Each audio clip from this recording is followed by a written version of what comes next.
What's up, family?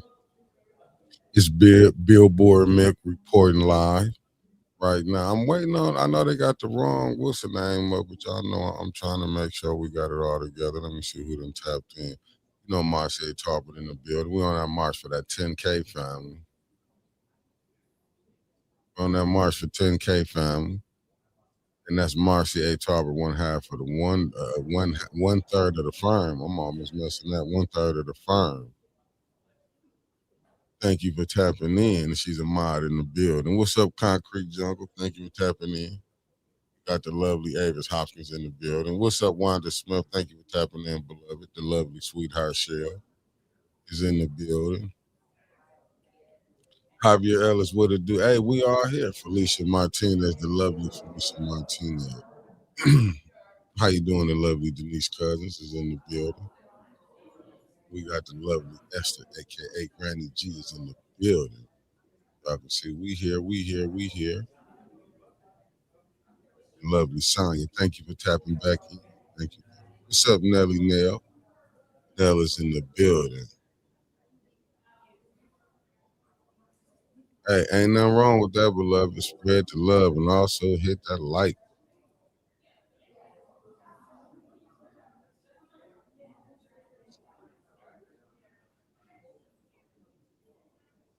Mm-mm. Oh, thank you, thank you, thank you. The lovely Tasha Lynn is in the building. Loving me, thank you for tapping back in. Thank you, thank you, thank you. Oh, crap. Devils wear Prada.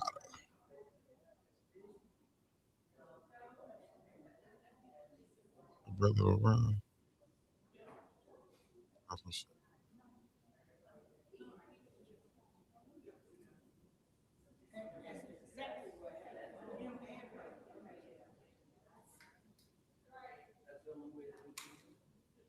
What's up, Common Sense? Thank you for tapping in.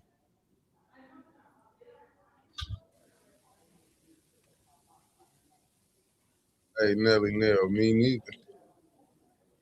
I can't wait to see what the absentee ballot's gonna say. How you doing? The lovely Michelle Smith and her husband is in the building, and in the hubby. How you doing, beloved? Thank you for tapping in. What's up, Hassan? In the building, the lovely Lanita Murray is in the building. Family, we here. That's all we can do.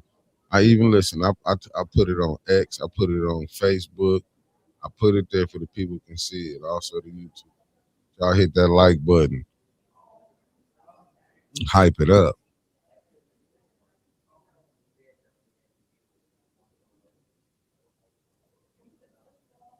How you doing? The lovely Teresa is in the building. Thank you for tapping in, beloved. Spread the love. Thank you, Avis. Thank you, thank you, thank you.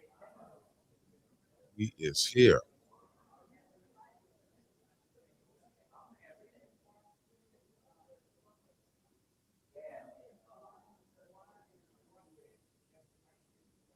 Look at Davina up in there. Davina, she walking around. She getting ready. And we can say this. Either Liddell or LaShawn will no longer be on council. One of them not gonna make it. You know, you don't get everything you want, but right now, hey, one of them gone.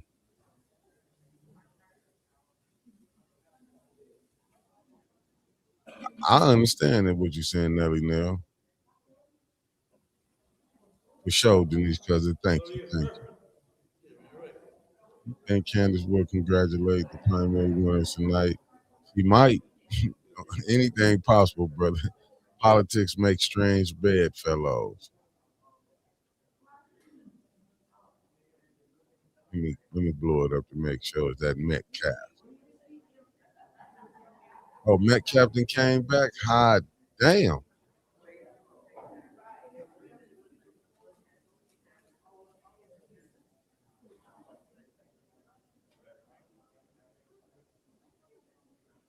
I'll be collecting a paycheck too. Ain't nothing like it.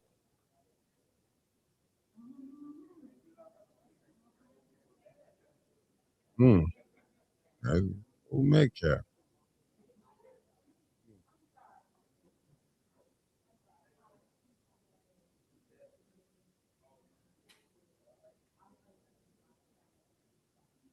Well, Dennis is back. He finna give it his last. This is it right here. Dennis giving the last give at it.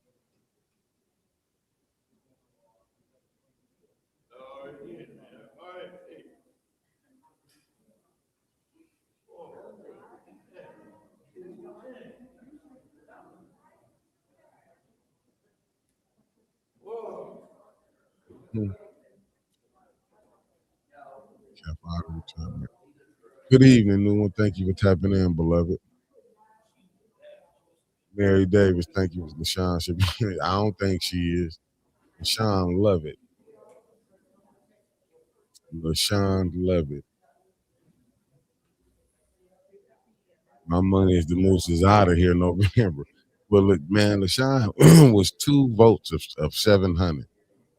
Sean, listen, I can't. She's oh my bad. I gotta make sure I know this the right one.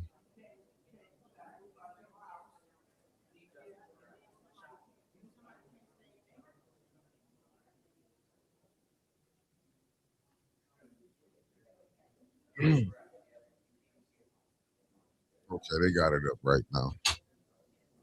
I had to make sure I had the right one. Hold on, family. Hold on 1 second. So, here we go. We good now. They ain't had it right. My bad. That's the right one now. I'll show y'all why. It's August 5th, 2026. It had July 27th. We on the right one, family. What's up, the lovely Tracy Glenn? Thank you for tapping in. The St. Mark's Church of Flint is in the St. Mark's Let me get it right. St. Mark's Baptist Church of Flint, 3020. Hey, thank you for tapping in, beloved. Shout out to St. Mark's Baptist Church. You heard? Good pastor over there. Good pastor. You ain't missed nothing. It's just getting started. They ass is late as usual. 1, 2, not 3. I know they not doing this. Come on now, Flint. Don't you do it. Let me do it. Let me get this together.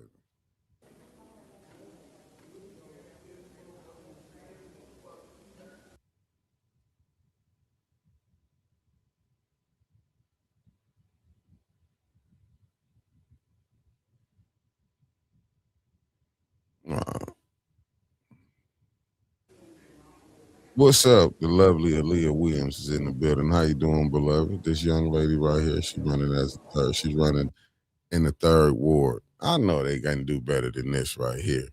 This stuff ain't adding up. Well, how you doing, beloved? She's running for the third ward. Monkey, I'm not even finna get into the back and forth with you. However you believe, it is what it is. What's up, Tanya Jones? Okay. Lovely Sherry. I'm finna get out of here, family.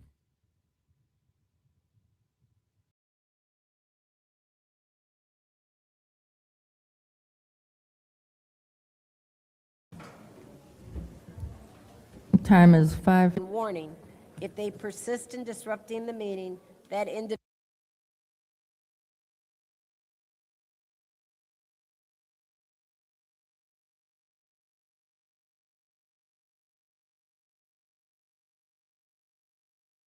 individual will be subject to arrest. Violators will be removed from the meetings.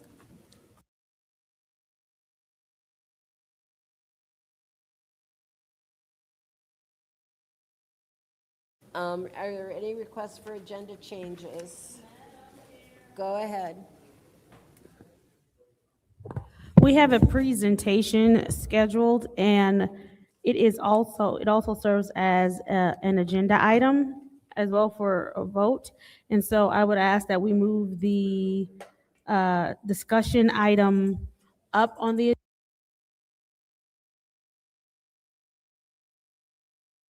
agenda so that it makes sense, because it makes sense to have the presentation before.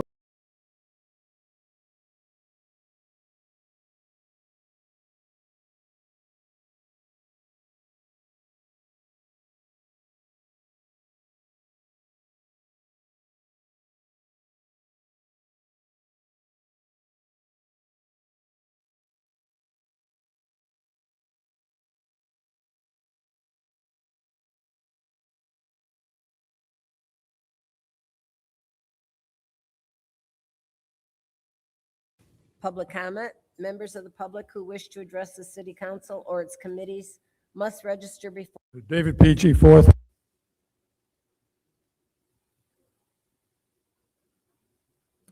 First speaker is David Peachy. David Peachy, 4th Ward, East Side. I'm here mainly to make a comment about all these new positions you're creating. The Department of Health, is it Health, Blight, Neighborhood Improvement or something like that? You got so many of them I can't keep track of them. But I brought some pictures and showed Mr. Pfeiffer and the 7th Ward representative of the garbage that is being dumped in one certain area. What it'll look like a July 1st with hardly any garbage or somebody clean it up. Today, it looked like a garbage truck actually pulled up and dumped it all there, doesn't it? Have you seen anything worse than that, what I showed you? Right in the neighborhood where the blight and the foundations are done, they're buried with tires, with anything people can just drive up, dump things in there. We have so many mosquitoes and so many flies over there anymore, you can't even go out and sit on your front porch or sit on your patio in the back because of all these goddamn vacant lots that have been filled in with all this stuff for years. Somebody wants to redo houses? Is that the land bank guy? Take care of these neighborhoods where people can get in there and do something with this property. You people just have to come over. I don't even think you know where B&B Paint is, do you? Yeah, because I showed you one time. You're right. This is just ridiculous. I would be ashamed if I was a representative up there and drove by and seen this and didn't do nothing about it. What are you getting paid for? Most of your neighborhoods are in great shape. 7th Ward is nice. 6th and 5th Ward are great. New buildings, new everything going up. We can't even get a lot cleaned up. We're out there cutting grass at these vacant lots. It's just ridiculous that people have to live in situations like that. And we have some good neighbors. We have some good people who's been there a long time.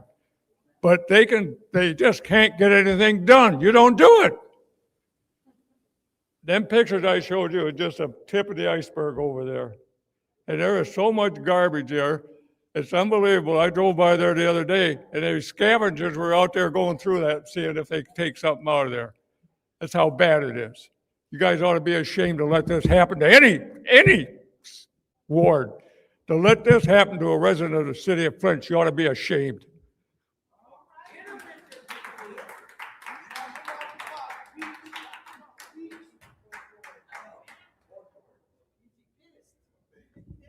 The next speaker is Sherry Mick810.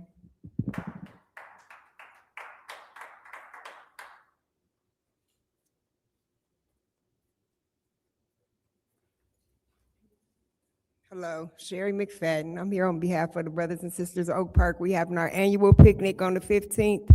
It starts at 12 and ends at dusk. It's free food, bounce houses, you know, the regular things. Hope to see everybody there.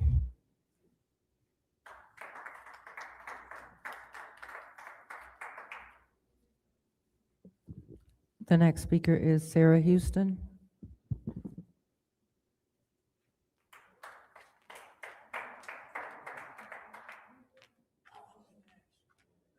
Sarah Houston, 6th Ward. Good to see everybody again.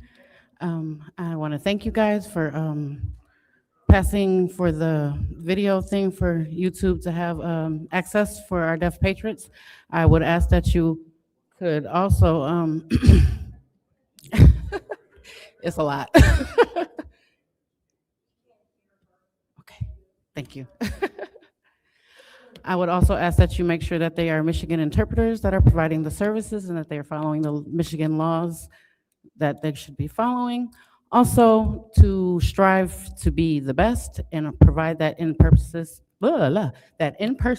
service, because our deaf patrons cannot participate through YouTube, and they should be able to give public comment as well. But I'm happy in the steps that we're taking, and I thank you all for that. I want to congratulate Ms. Johnson on her, I say win, on her win for her award that she's going for. I will take you over Dr. Lewis at any moment and any time. I would like to congratulate Tanya Burns on her eligibility to run for mayor, and she has my total support. And I just thank everybody for all the work that they're doing, and I hope you guys have a good rest of your summer. Thank you.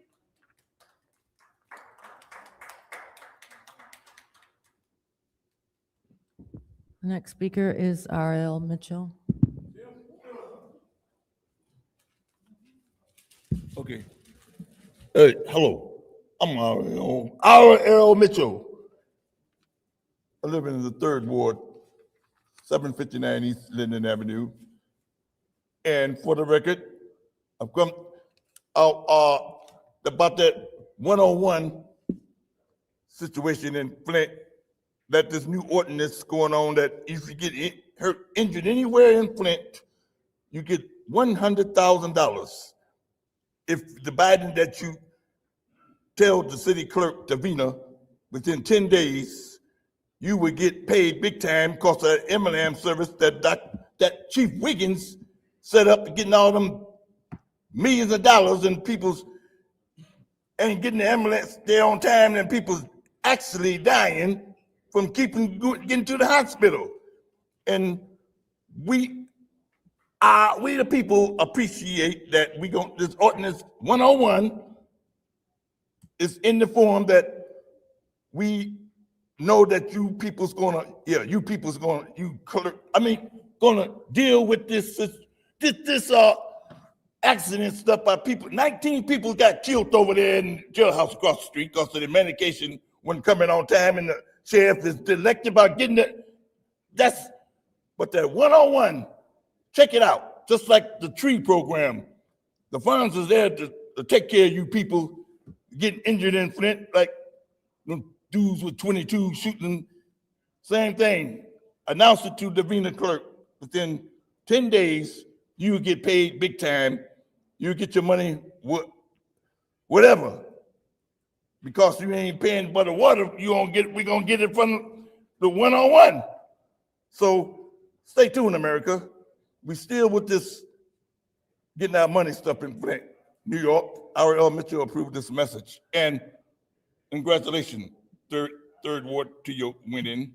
And like I say, hey, 8th Ward, Ninth Ward, Tarzan, anyway, welcome back, man. We're ready to take him down, take him to the bridge, and get him like James Brown. He don't know karate, but he knows karate. Payback. How about that, America? R.L. Mitchell approved the message.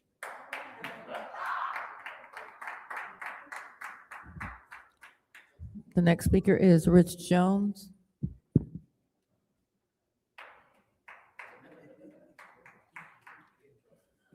Hey, how y'all doing today?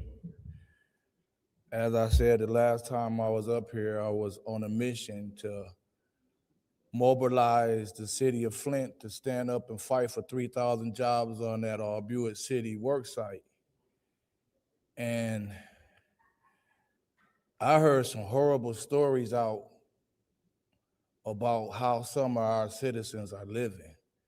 There's a woman who has been living in a house with lead in it, and her little baby is now lead poisoned, and she still have other little kids in that house, and they're having problem with the abatement program as far as whatever that is. And it's just a lot of sad stories that I've been hearing. It's a lot of sad stories. Um, I also have been telling the people about other missed opportunities, like the ability to stabilize the water fund and zero balance the residents' water accounts. That's something that they also would have loved to hear back elections ago. Some of them still want that now, but I tell them the Harper money is gone.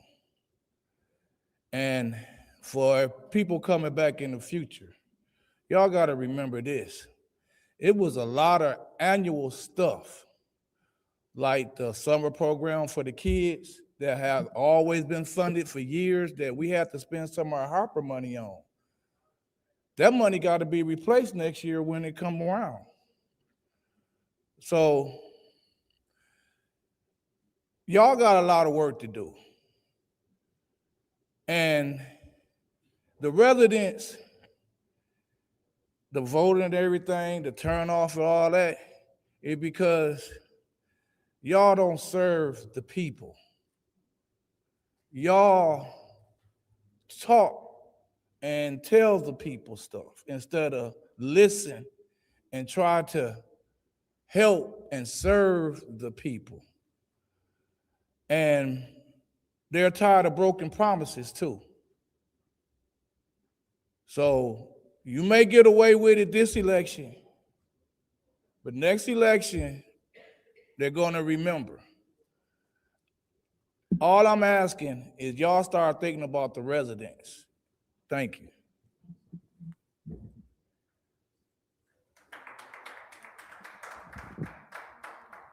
The final speaker for this meeting is Beverly Biggs. Levy.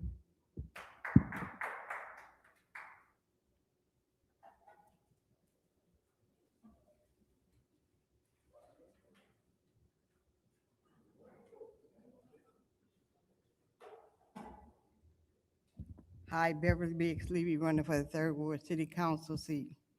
Hi, Dennis. How are you today? You look pretty happy over there.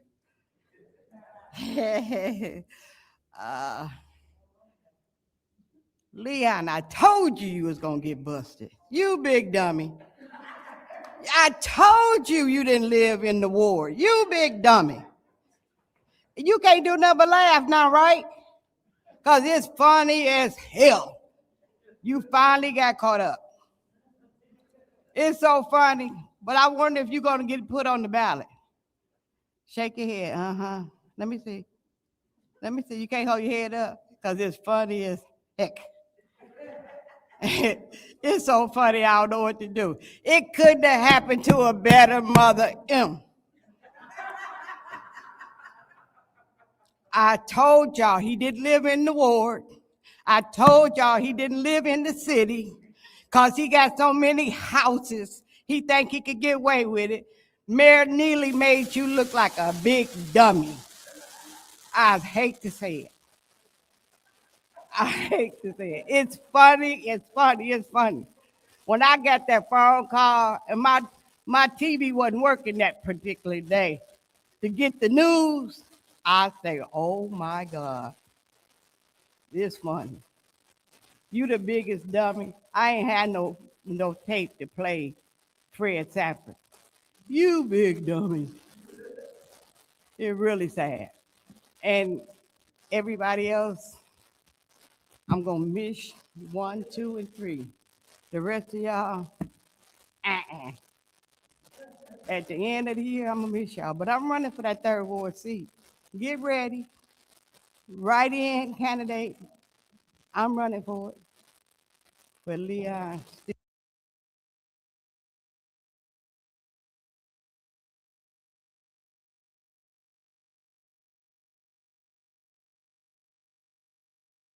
Bill, you the biggest dummy there is. Have a good one.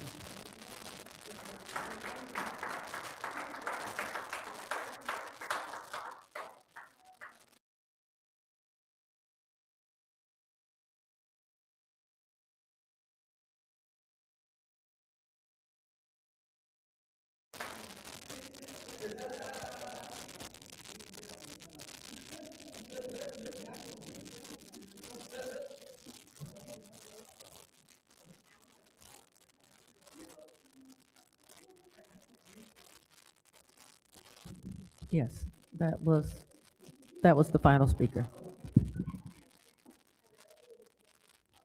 It is now time for council response. Council members may respond once to all public speakers, only after all public speakers have spoken. An individual council member's response shall be limited to 2 minutes. Is there anyone who'd like to respond to our speakers?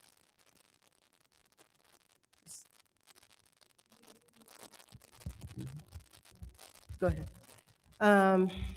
Thank you, Madam Chair. I do, first I want to thank all of you for being here and being engaged in the process. But I do want to say something to Mr. Peachy. Mr. Peachy, I understand your frustration, but every ward has issues.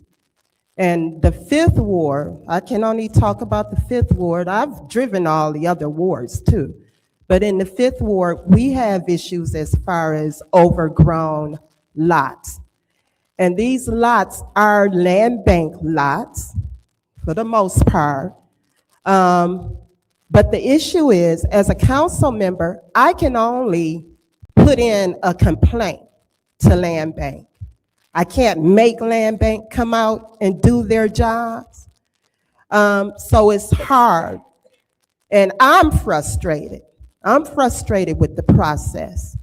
So it's not really on the council person, but you know, at the end of the day, what I do when residents call me, I put the complaint in with land bank. And I do follow up with land bank. But land bank, I'm telling you, they're not doing what they're supposed to be doing. And Rich Jones, I hear what you're saying, but at what point should the residents stand up and do for themselves? We do our jobs, at least I do, I answer my calls. But the residents have to be present too. This chamber should be packed. All of the issues that we've had, the chamber should be packed with the residents. So they got to stand up. They didn't even get out and vote. We had a good voting turnout, but it wasn't high enough. So, thank you. Thank you. Anyone else? Anyone else? Anyone else? I'll take my time then. Mr. Peachy, Miss Winfrey Carter couldn't have said it better than myself. I do know about that property. I have reported it to the land bank. I cannot control what the land bank does. I have had multiple complaints about property on Leaf Street owned by the Flint Housing Commission. I can't do much with that either. It was brought to the mayor's attention today about the issues because I haven't been able to get anywhere with the Housing Commission. Hopefully that can help. So I am aware of what's going on in our ward.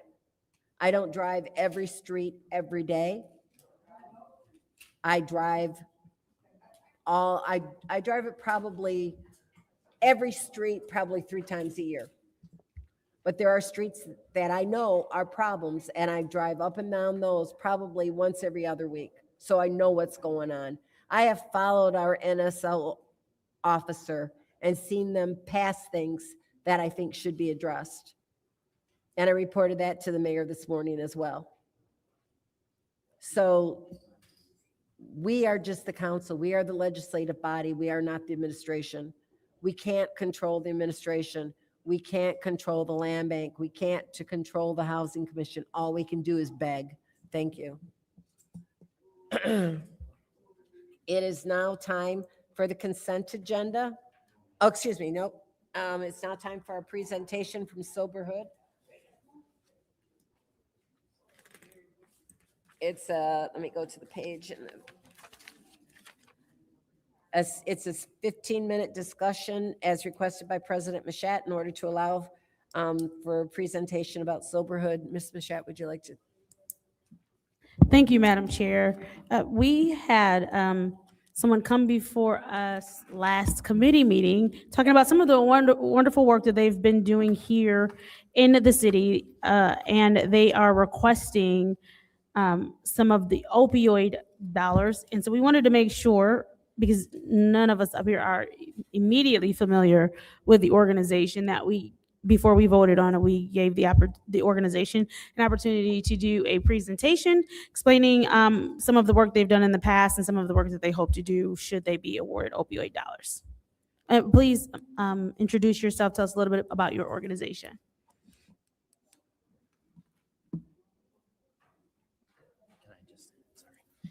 I can hand out the slides to all of you. I just have to go grab them. Are we having some sort of technical difficulty as to why we won't see the slides on the screen? I could put them up there. Yeah, I have the PowerPoint. We'll take the slides if you already printed them off. No need to waste trees, but we still want to see it on the screen. Yeah. So that what's left in the audience can see the screen. Thank you. We'll wait a few seconds while you get that together.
Oh, sure.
Thank you. Go ahead.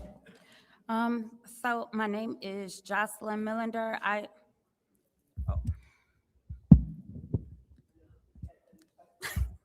And I'm little, I'm sorry. I am Jocelyn Millender. I am the executive director and founder of Soberhood. When I came here the last time, you all asked who who exactly I am. And so what I provided on today was a folder that I give in presentation and networking. And that folder has a bunch of information about our program and what we offer. But not only that, but the first page of that is my why. And part of that why explains how I came into soberhood. I'm originally from New Jersey. I watched my mom survive abuse. Not only that, but her twin sister come through substance abuse, and my uncle. My sister then fell into substance abuse. I watched her get clean and sober. And then my niece fell into sobriety issues, substance abuse. My sister unexpectedly passed away 3 years ago. And in her passing, I then became the guardian of 2 children that are disabled currently. They have fetal alcohol syndrome and a gamut of other issues. So that is my part of my personal why. But I am a local area minister here, and I serve at New Creation in Flint, Michigan. Through my time serving in New Creation, and in my professional career, I have done billing, coding, and my billing and coding turned into me becoming a community health worker. Becoming a community health worker allowed me to marry my passion with my job. And so I wanted to share that part. You can go to the next slide. What I'm asking for is to be funded as Soberhood is a community-based recovery pathway. We reach women, mothers, and children as they navigate sobriety. We seek out victims of human trafficking, domestic violence, sexual exploitation, with a heavy emphasis on addiction. Through my work in my professional career and through outreach efforts that I provide through my church and the local community, we have 3 initiatives, 3 big pushes. One is reach, one is connect, and one is stabilization. Those of us that live here in Genesee County, we recognize that Genesee County has one of the highest overdose rates in the state, that Michigan itself has a higher vulnerability, and the city of Flint is vulnerable as well to substance abuse and opioid crisis. We recognize that this is a local issue, and that while there are many initiatives that serve at a corporate level or overall, there needs to be smaller grassroots organizations that meet individuals where they are to be able to help provide services. For us, we focus on women and mothers because we recognize that they face compounding barriers to recovery. Many mothers suffer with what it looks like to go in recovery and leave their children.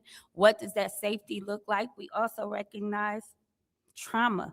All of us have experienced some level of trauma. We recognize that basic needs, poverty, is a huge indicative factor for why people fall into substance abuse and trauma.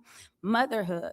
For those of you that are mothers, you know that that job is never ending. It takes a while to be appreciated, and the work never stops. So we know what that looks like to face motherhood and to, while trying to raise children, what it looks like to be working on your healing, all the while dealing with outside pressures and issues that affect your children as well. We also recognize system gaps. We know that there is difficulty with navigating systems. Many of the people that are in this room are speaking to some of the system gaps that happen, not just in sobriety, not just in health and wellness, but in overall living. Soberhood fulfills the space between crisis and lasting stability. We recognize that when people are in crisis, they experience unsafe conditions, unmet basic needs, isolation, stigma. What we attempt to do through Soberhood is to have trusted outreach. We go out every 3rd Saturday in the month. I have sat in these meetings. I have heard people complain about the travel in Dordt Highway, some of those areas. Those are the areas we target. We look to provide stability. We look to help make sure that their goals are completed, that recovery is sustained, and that families are strengthened. I talked about the initiatives of Soberhood. One of them is the Reach and Rise Collective. That is where we go out every third Saturday, and we provide other outreach efforts as well. Every third Saturday, we pack up lunches, meals, snacks, hygiene bags, clothes, things that we identify that are needed in the community, and we take them out to those communities, to those neighborhoods. The Center of Hope, we service there, and we service all year round, every third Saturday. The Mamas Meetup is a partnership that I have with my own local congregation. We meet there through an alliance that we have, where we are able to bring mothers in. We are able to feed them. They are able to have a nutritious meal. They are able to have supports, NA supports, AA supports, and life enrichment courses, all the while not having to separate. When I was a child, my mom participated in La Leche. I don't know if y'all remember that. I don't know if you've ever heard of it, but it was like a breastfeeding support class. And I was able to go to that class with my mom and my other siblings. It is very reminiscent of those level of supports. Finally, we have the Empowerment Center. The Empowerment Center is what I'm working on now. That should be finished. The renovations on that should be done in the next 2 weeks. Through that property, I will be able to provide meals, snacks, NA, AA supports, life enrichment courses, a mama's working station. They will have the ability to send emails, take a class, all of those things all throughout that property. Like I said, the Reach and Rise brings the doorway to women. We meet them where they are, in between substance abuse and sobriety, recognizing that many of these women need a hand or help navigating systems. The Mamas Meetup, it removes the barrier of childcare for supportive services. I also was the executive director of Beauty for Ashes. And when in the work that I did there, I recognized that a lot of the women that were coming through and coming into a place of sobriety, because we were an empowerment center, it was not safe for children. We would have women come in with disease. We would have women come in that were intoxicated or that may have still been high.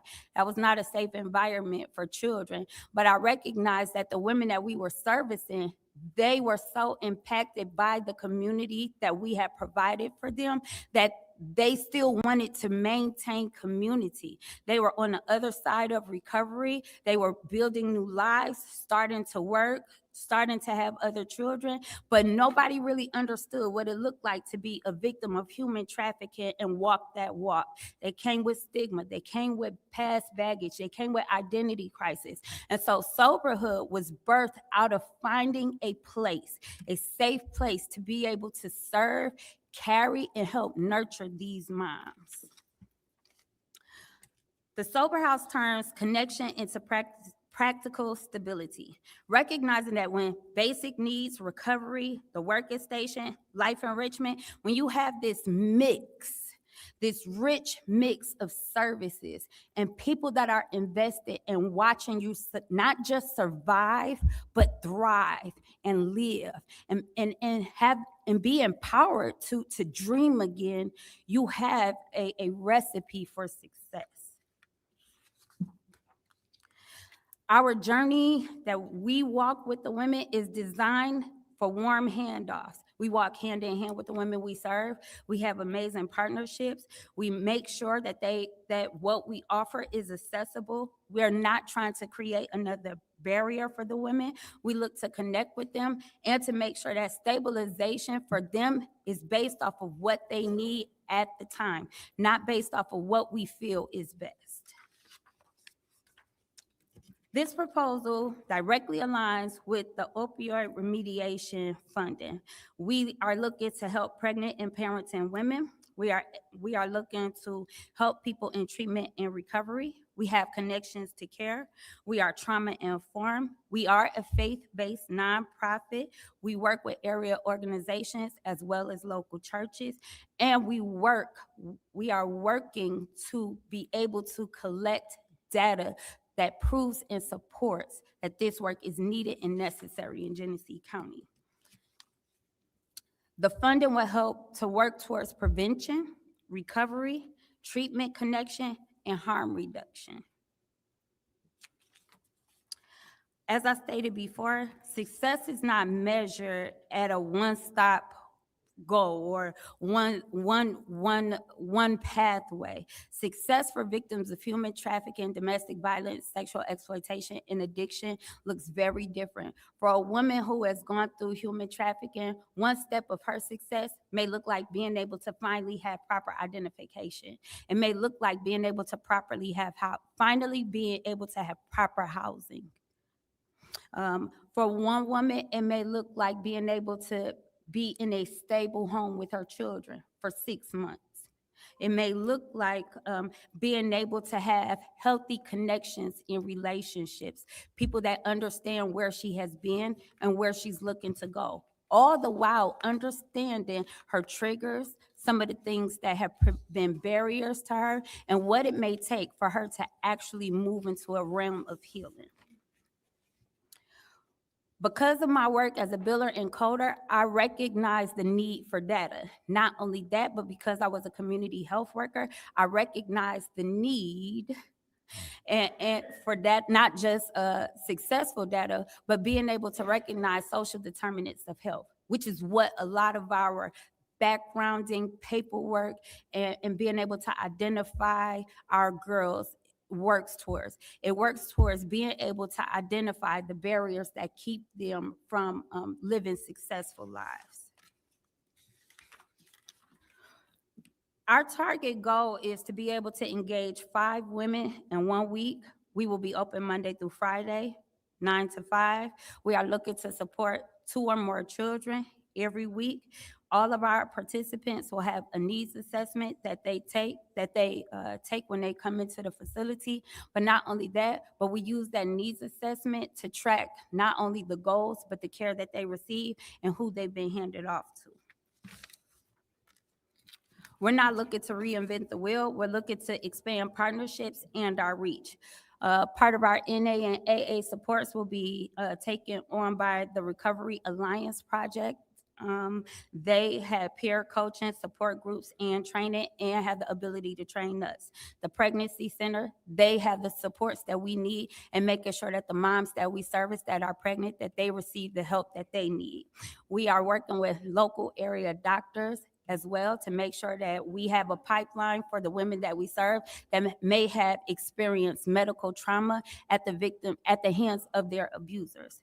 New Creation Church of God, like I said, I'm a local area minister there. They are a huge proponent. Not only that, but they donate to us as well in regards to making sure that we have a venue. They help to sort of support us financially, as well as human trafficking being their national mission or their goal that they help to serve in as well.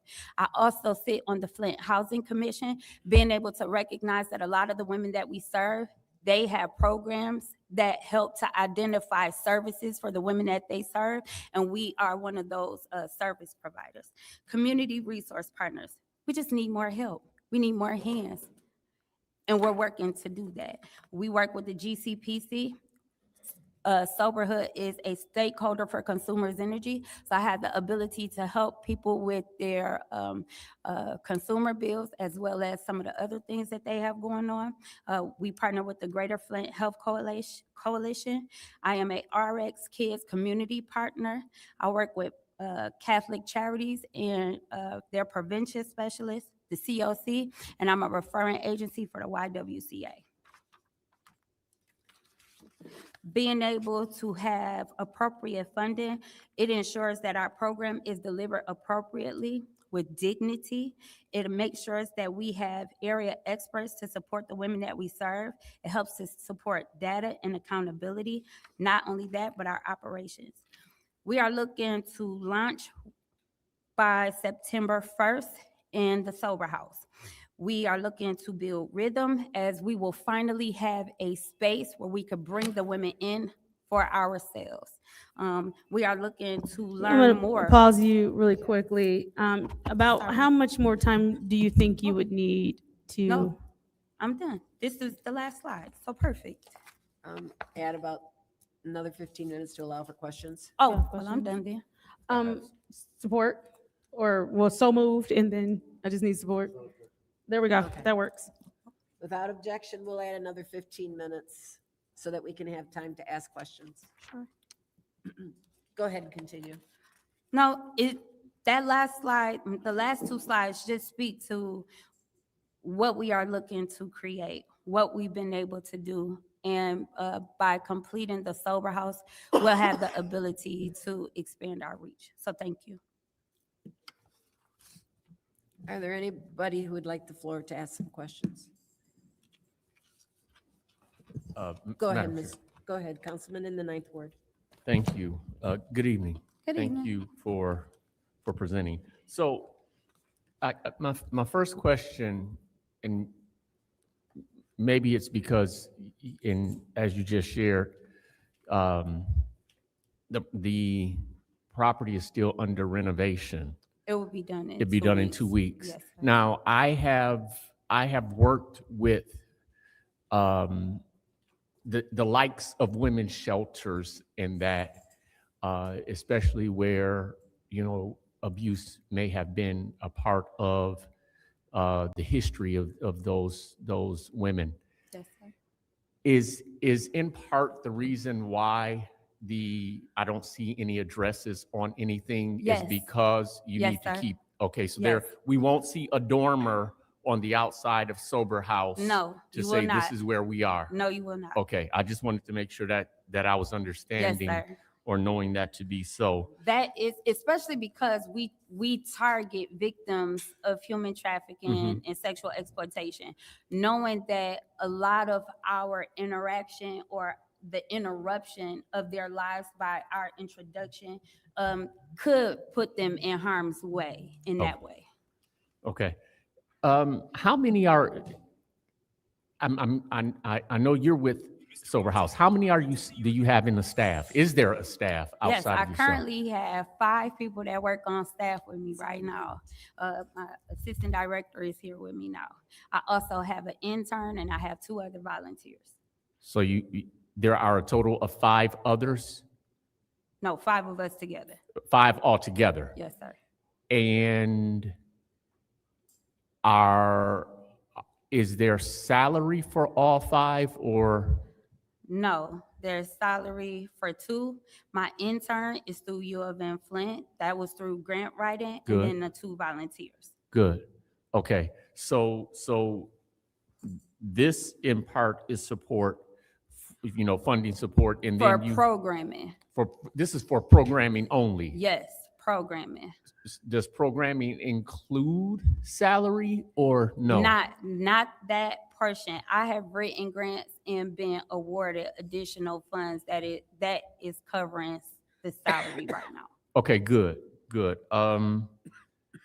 And am I understanding you to say that is it the goal to have the 5 women per week and the 2 children per week, or is that something? Yes, because what happens, the Sober House is a drop-in. It's an empowerment center. So the women have the ability to come in and be serviced. So that's whether they need a shower, that's if they need a meal, that's if they need a working station so that they can take a class or do any of those things. We also will run programming out of it through our community partners. So we'll have NA and AA groups so that the women can come there. So we're not just a drop-in center for women that have needs. We also are building a ecosystem of programming where other area experts have the ability to come in and use the Sober House to cater and serve and educate our women as well. Okay,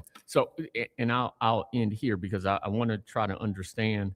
I know you said 5 women, 2 children. Mhm. And is that a measurable outcome that you've committed to for this grant? Yes. So for this grant, you said you would 5 women deliver a week at a minimum of 2 children. Yes, sir. for this grant. Yes, sir. Okay. I yield. Is there anyone else? Mr. Pfeiffer, Councilman in the 8th Ward. Okay, so, where else have you got funding from? What other entities have provided you funding for this, for Soberhood? My local church, Financial Plus, and I was an award recipient of the Flint Recast Grant and donations. Recast wasn't through Soberhood though, right? You a- Recast was under a different name, or was it through Soberhood? You asked me where had I been, No, where I'm asking, have I received funding? yeah, I'm asking for Soberhood specifically. Yes. So you got a Recast grant to Soberhood, Yes, and how much was that one? 25,000. Okay, and because this budget you gave us said that you got 135,000. That was the projected budget that I'm working towards, not the overall budget. Okay, so how much have you got to date? Roughly, I think about 35,000 budget. Okay, so how are you going to fill the $100,000? I'm still grant writing, waiting on funds, and seeking donations. Okay.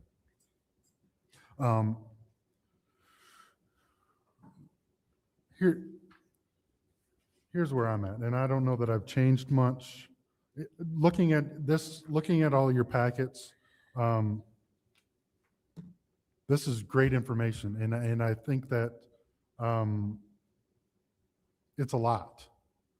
And to me, I think that it's almost spreading yourself too thin, trying to be everything to everyone with all of these different programs and all of these different goals. Meanwhile, there's no money to back up all of these. This is a lot of stuff, and I'm trying to decipher. Okay, do we give $25,000 where it's going to be spread so thin, and you're going to try to do all these different things, when to me, there's going to be a lot of duplicate that has already been funded, whether it be through the other things that we've already funded, whether it be Catholic charities that we've given money to, whether it be Odyssey House, whether it be the Genesee Health Systems. To me, it seems to me like this is so broad that there's not going to be any metrics that we can measure to know if this is a successful program, especially that this $25,000 is a small allocation to what you think is going to be needed to run your entire program. So how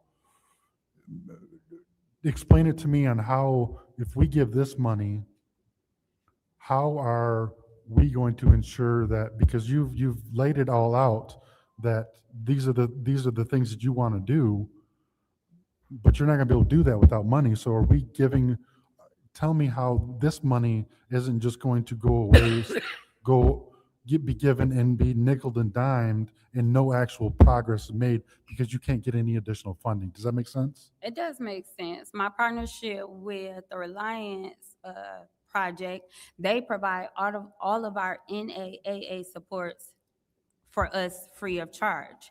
They are a grant-funded recovery community organization that has decided to partner with us to provide us prevention specialists and coaches. So for us, it is us being able to have a space and an area expert already being paid by their own grant funding to be able to offer the services in-house for us at Soberhood. For us to be able to operate and have harm reduction, we partner with the GCPC. They are already funded. They need entities, spaces, and people. And so by them being funded, already. That allows them to come into our agency and to support us, because people are not just walking into the GCPC to receive those services. They need a place. And so that is how we have leveraged money in regards to services and collaborative effort. For the things that we need to do, we have been able to leverage partnerships with other agencies like Catholic Charities, because they have prevention specialists. Their prevention specialists are looking to be able to allocate the money that they have been funded for programming. They need children. We provide children. They provide the service for us. We don't come out of a cost for them providing that service, other than being able to provide what they cannot provide due to their grant restrictions. So you mentioned you have a facility and it's undergoing renovations. Yes. Where did the money come from? Consumers Energy and donations. So is that part of the $10,000 that you're No, that is not a part of that money from the $35,000. Well, you say 25 came from recast. Yes. So is that recast money that's buying that building? No, that property was gifted to me. It was gifted to my organization. Okay. So I guess that's my question is where you saying that Consumers Powers is? Consumers Power, as a partnership with me, was able to help support my facility, my nonprofit, in being able to get the work done that was needed on my property. I have a brand new refrigerator. I have a brand new water heater, furnace, AC, all of those things through partnership with Consumers Energy. It is a partnership that they have to support nonprofits. Okay. And you're saying that that is not part of the 35,000 that you've given? No, So how much was that? it was in kind. I didn't have to pay anything. I didn't say that there's got to be a dollar value that they've allocated towards that, right? So is that just they give you appliances or there was renovation? The work that they did for that, I signed off on it, but I did not have to pay for any of that. And that is, it's in the city of Flint? Yes. It is a partnership. That's why I'm a stakeholder with No, I'm Consumers asking the Energy. building Yes. is in the city of Flint. Yes, sir, it is. Okay. But that's also like one of the services that I provide, that people that are experiencing heat loss, problems with not having hot water, that through me being a stakeholder in a nonprofit, I can refer people to Consumers Energy to have those services provided to them. So so you mentioned referrals. How are you going to refer people for addiction when you're not licensed to?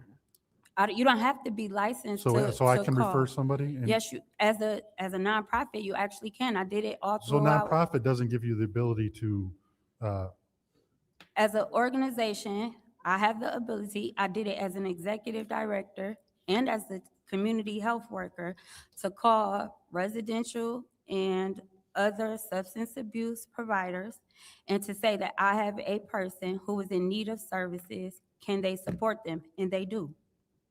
You don't have to be licensed to do that. thank you, Madam Chair. I have no further questions. Thank you. Is there any other questions? Go ahead. Go ahead, Thank you, Councilwoman in the Madam Fifth Chair. Ward. Okay, and maybe I missed it during the presentation. What services will be provided directly with this funding, the $25,000? Showers, meals. Versus what you already have going on? Showers, meals, enrichment classes, like a partnership with Financial Plus for them to be able to come in and teach financial management. Supports for parenting through YOLO, which is a maternal and breastfeeding agency here in the city of Flint. Services with Involved Dad, where we have the ability to support moms that have been the victims of domestic violence. They will be able to do their laundry there for free. They will have access to a pantry. They will be able to, those types of things. Okay. And maybe I'm off base here. What safeguards are in place to ensure that the opiate settlement money is being used or being spent for eligible Through harm reduction, the harm reduction supports that we will offer. And not only that, but the additional NAAA supports. Okay. All right, maybe I need to listen. You guys had this, last council? Oh, okay. Okay. I need to read all the information that I do have. Thank you. I just got it today. Yes, I ma'am. have no other questions right now, Council. Is there anyone else? Anyone else? Madam Chair, Go ahead, Councilman in the first ward. to the speaker, I think you might have mentioned it earlier, but could you tell us how many Flint residents are expected to be served? I think the average work in the numbers is like 780 in a year. 780 Yes, in a year. in a year? Yes. I'll order an additional 10 minutes without objection. Go ahead. Okay. And then does the service and program that you guys are proposing fill a gap in the community? Is it duplicating, or will it complement like other agencies? As one of my colleagues mentioned that does similar work. It will complement other agencies. I will say that in doing this work, there is not another drop-in center for women and children in the city of Flint. There is not. Soberhood is one of one. Okay, that's all I have. Thank you. Anyone else? I'll take a few minutes. I'm not denying that this is not needed. As a family who has been afflicted with substance abuse with small children, you lose your children. And then in order to get them back, in many instances, you have to jump through many, many hoops to get your children back. Luckily, my family has all been reunited with their children and have become very successful. So one, I don't think had these support services, but she was determined to make a success out of her life. She begged me to take her oldest child. And she was determined to make a go out of it, and she has become very successful. I'm very proud of where she is today. My understanding from my initial conversations about this program was that it was going to be residential. It is not residential. It is not residential, although we will offer 24 to 48 hour emergency housing, through my partnership with the Y as a transition. So they'll have emergency ability to stay in that house Yes. overnight, but Yes. not much beyond that. Yes, yes. That is something that came about because of my work with Beauty for Ashes. When I would call to say that I have a person who is in need of safety, there were times that the Y at the moment wouldn't have a bed. And one of those major gaps is, I'll have a bed, but I don't have one now. What can you find a interim in that space? And so in having conversation with my partners at the Y, it was best needed or best suited that we be kind of like that transition middle ground as they seek safety, whether that is them being able to go into the Y, whether that is them going into Licata, or whether them being able to be removed and go out of state. Okay. And then this is actually in a residential area, correct? Yes. And I think it's in the 8th or 9th ward. 9. Yeah. So who will be at the house during the day when the services are available? You Me. will be. Yes. Do you work a full-time job as well? No. I also support Prison Project Prison Project is the only 24-hour long-term residential program that supports minor girls that have been trafficked. So I work remotely in supporting them as we transition girls out of their program. So I have the ability to still support them and still work from, to support the the, house. yes. A big part of that is being able to, once these girls graduate from prison project, the state only covers aftercare services for them for a year. They still only may be 17 years old. They may still be in foster care and live in IRL, independent living. They then come to me and I then support them as they transition into adulthood, although they are foster care, they are foster children, but they have no supports, they have no family. And so we become that community for them. Okay, now, so consumers purchased laundry machines, Yes. washers and dryers? Only one set? Yes. Okay, you're only serving 5. Yep. At a time. And then, what was the other, I had a question. Oh, how are you going to be able to provide the pantry? Are you going to be purchasing food? Donations. Donations? Yep, donations. We started receiving donations, diapers and wipes and laundry supplies, toilet tissue, clothes, things like that to help support moms, babies, women. So that wouldn't include food or formula or things like that? No, ma'am. Well, wait, in the pantry or donations? In the donation. pantry? Yes, ma'am, it would. Okay, so you're hoping to get some good quality nutrition Yes, in ma'am. donations. Yes. All right, thank you very much. I appreciate that time. Are there any other questions? If not, I'm going to close this time out. Thank you very much. Thank you. We'll now go on to the consent agenda. I'll entertain a motion to approve the consent, to send the consent agenda to council. It's been moved by the councilwoman in the 7th ward. Is there support? Supported by the councilwoman in the 3rd ward. Are there any separations? I can't speak English today. Go ahead.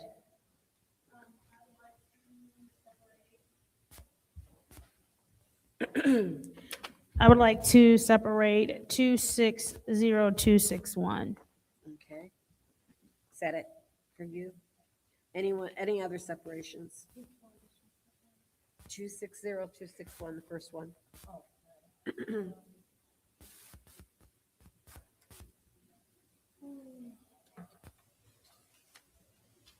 Are there any other separations? Yeah, I'm gonna separate the 260262. Okay.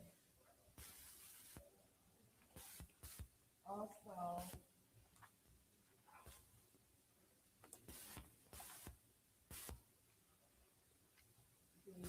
the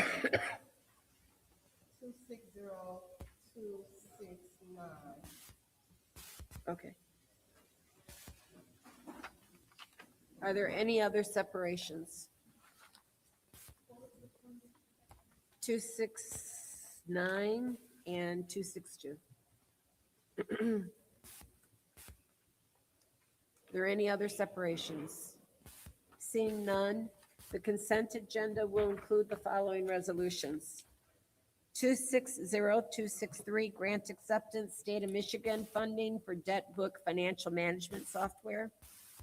260264, extend the contract with Lurvy Construction for Phase 1 of the South Building lower level office renovations.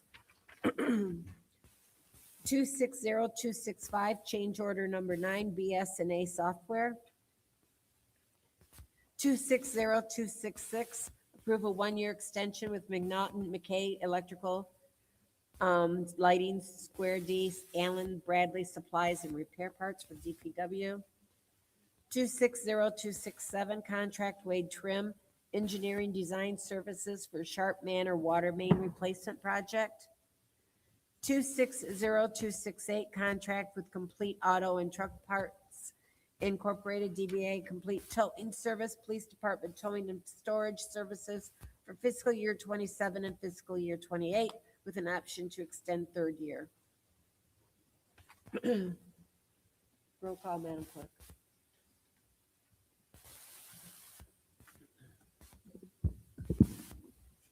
Mr. Alamin. Dr. Lewis is not in. Ms. Johnson? Yes. Ms. Priestley? Yes. Ms. Winfrey Carter? Yes. Ms. Burns is not in. Ms. Mashat? Mr. Pfeiffer? Mr. Jarrett? Yes. The vote is 7 yes, 0 no. The vote is 7 yes, 0 no. Those will be sent to council. Our first separated resolution is 260261, appropriate of general fund city-hosted events for Create Safe Spaces Flint Youth Summer 2026. I'll entertain a motion. I'd like to make a motion Yes. to move the council, resolution 260261. There's a motion on the floor by the councilwoman in the first ward, supported by the councilwoman. Councilman in the first ward. Sorry, councilman in the first ward, supported by the councilwoman in the third ward to send to council. Is there any discussion? Go ahead. Is there anybody to speak to this? Is there anyone from the administration who can speak to the Create Safe Spaces? Comes Mr. Moore, and I can never remember your name. That's what it says. Go ahead. Can you tell me what this money's going to be used for? So I was requested to write that, and nobody from the police department is here to explain what I know that they're going to use it to help with some of the stuff at Haskell, but other than that, I'm not. So is this salaries for police officers? And I'm No. just, No, it's just for, it could be for food purchases or things that the youth may need, like to create safe spaces. So some of the spaces will be at Haskell, but that's all I don't have much information on it at all. okay, So I'm just the accounting person, like I wrote the resolution, okay, so. thank you, I appreciate it. Yeah, sorry. No worries. Okay. I have no further questions. Any other questions? Madam Chair, Go ahead. thank you. Good evening. Good evening. So I understand it's not yours per se. Do you know, or when are they looking to use the funds, starting like now, or is this, because when they say summer, Yeah, it's like I do know. August, and Yep, I they're- do know they want to use the funds now. Pardon think- me? I do know they want to use the funds now, like it won't be later on, like they do want to use them before the snow falls, but other than that, I don't. Do you know or have an idea as to what activities they may have in mind and when? No, Okay, sorry. all right. So this is the police department actually asking for the money. Correct. Okay, and they ask you to help them to put this together. Yeah. Yeah, because there has been a greater need, like there isn't a lot in the city for the youth to do, so I think they're just trying to have more enrichment. you Yeah, know, and like- I don't question necessarily that something like this is needed and probably should be supported. Again, right now, I'm having some concern, or I'll say issue with two things. One, nobody's here that can talk to us about it. And two, it's a summer, they're saying summer 26, and it's August. Yeah, it just So took us a little while to get it here because you know, like there was a delay because of I should have had it filled out sooner, but there was a delay because I didn't get it in the July or the no, June. I don't fault. Yeah. I'm not pointing the finger at an individual. Yeah, I'm concerned about, and I've said it before, the timing for many of the things that are brought before us seem a little off. yeah, I And can, they tend to seem like a response to something versus a proactive approach. If we were truly thinking summer of 26, it seemed like that would have happened no later than late winter, early spring of, March. I mean, we went through all of that budget hearing and you know, hey, heads up, we're going to be coming to you asking for some of the money in our budget to be, or actually this isn't even coming out of the police budget. They're wanting to take it from general funds, right? Am I understanding that correctly? That's correct. So, it feels like a reaction to something versus us as a city, as an administration saying we're going to do forward thinking and planning and preparation and have, for as loud as there has been a cry for something for our youth over the years. Yeah. I mean, I've only come on the council since 24, and cry for something. Hey, we're having our youth being, and it's August. No, I understand. No, I'm not saying no. This Yeah. maybe I shouldn't look at you when I say this because this is not directed at Yeah. you. This is me just really saying, come on now. No, I get it. I know, I understand what you're saying. Please, though. I get- those whose responsibility this is, we got to do better. Yeah. Like I say, this is something that otherwise should be supported. Yeah. But the way things are brought forward, it makes it hard to say after the fact, because we approved this $20,000 now.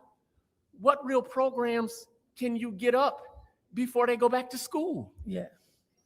I can have somebody here on Monday. Like if you guys want to move it to council. and then we can- I'm not going to vote to move this to special affairs. That's fine.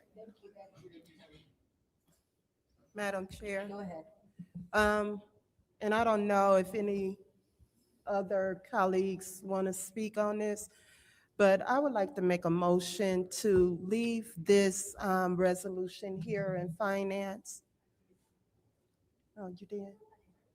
Okay, I'll withdraw your that motion. motion. That's it. Okay. Go ahead. Hi. I think you might have answered it and I You're didn't the hear it, so I chairman. apologize. I'm sorry, what was that? You need to ask the chair for the floor. Oh, I'm so sorry, Judy. Madam Chair. Go ahead. Thank you. My apologies. And you might have already answered it, but what's some of the programming that is going to get done and what's the timeline on it? I don't know. Oh, I know that they were working on a plan. I'm not usually included in those talks. Like, okay. that's outside of what I do, so. No, I understand. So you were just here to discuss the financial piece with us? Yeah. I completely understand. Madam Chair, I'd like to make a motion to leave this here in finance. Oh, you want to talk? No problem. I withdraw my motion. Is there any other discussion? Is there any other discussion? Okay, now I'll take my time. So I know that the fire department has money in their budget for promotions.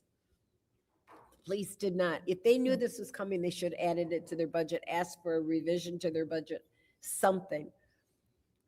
The only thing I could see right now that would be good for safe space, if they're just talking about reading through it, is Back to the Bricks is the only thing that's basically major left. Oh, 810 days, which we know was a problem last year.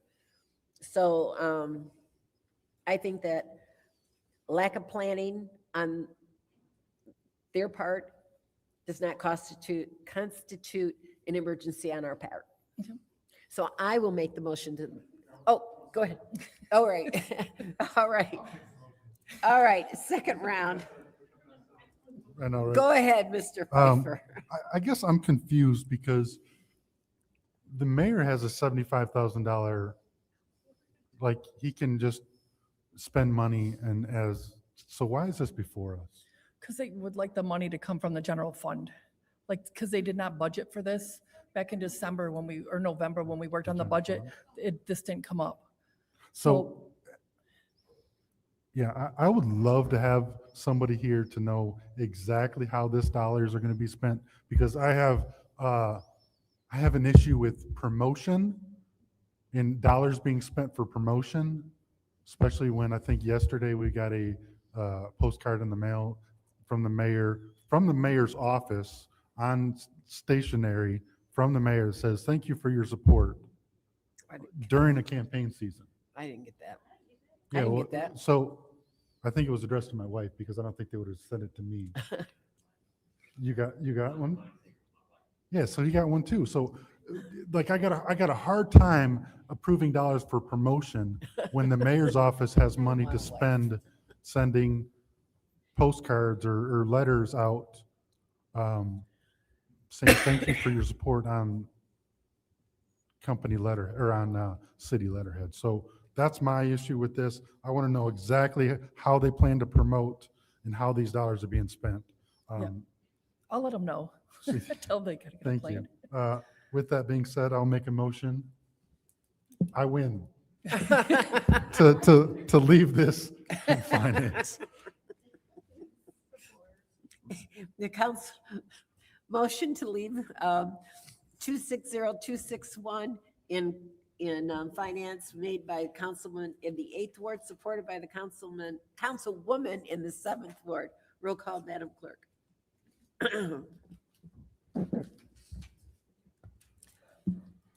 Dr. Lewis is not in.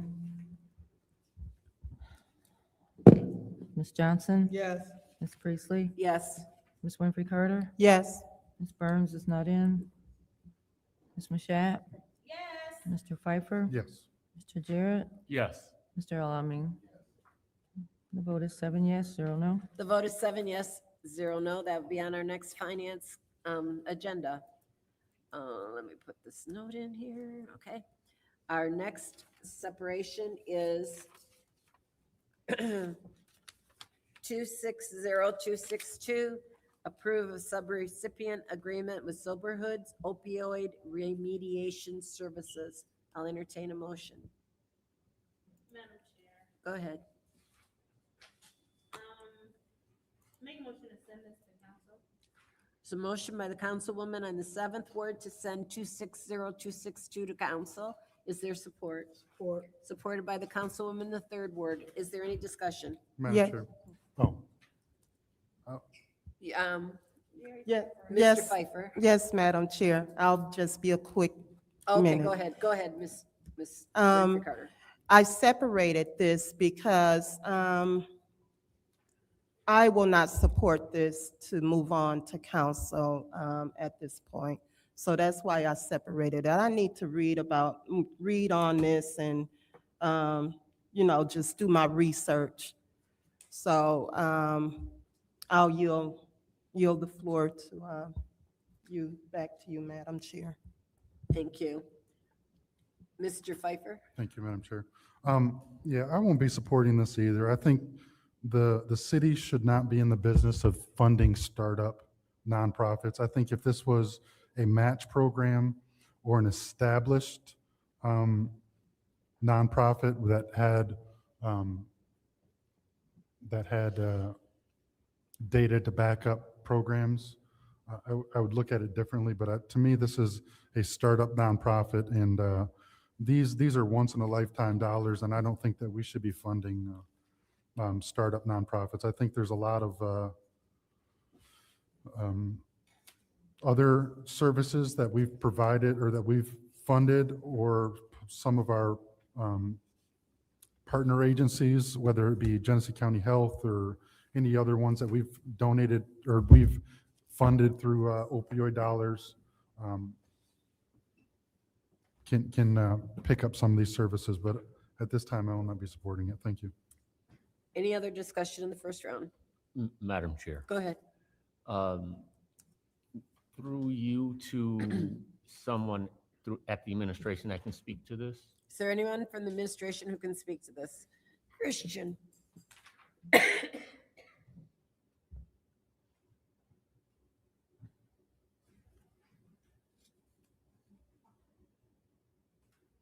We should put him on notice case. Yeah. Good evening, Christian. Hi, good evening. How did this request come forward? Was there an RFP that was issued and this was in response to RFP, or how did this come about? No, there was not an RFP. The proposal was submitted through the mayor's office. Okay, so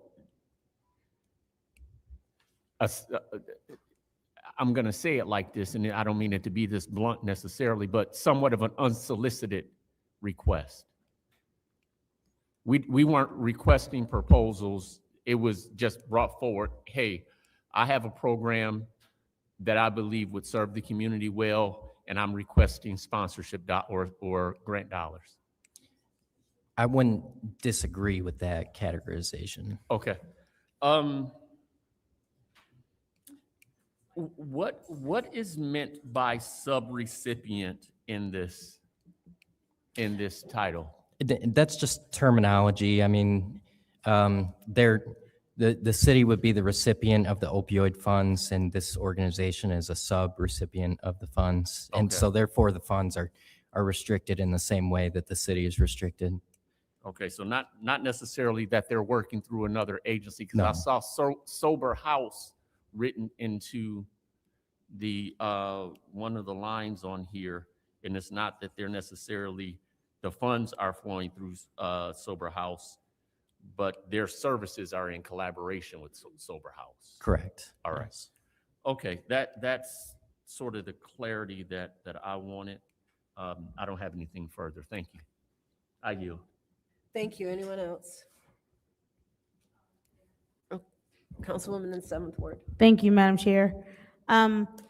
So I think what I'll do, just to give my other colleagues who are absent an opportunity to weigh in on this, I will go ahead and make a motion to leave it here in finance.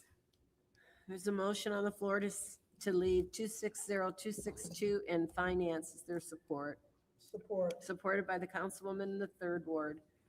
Roll call, Madam Clerk.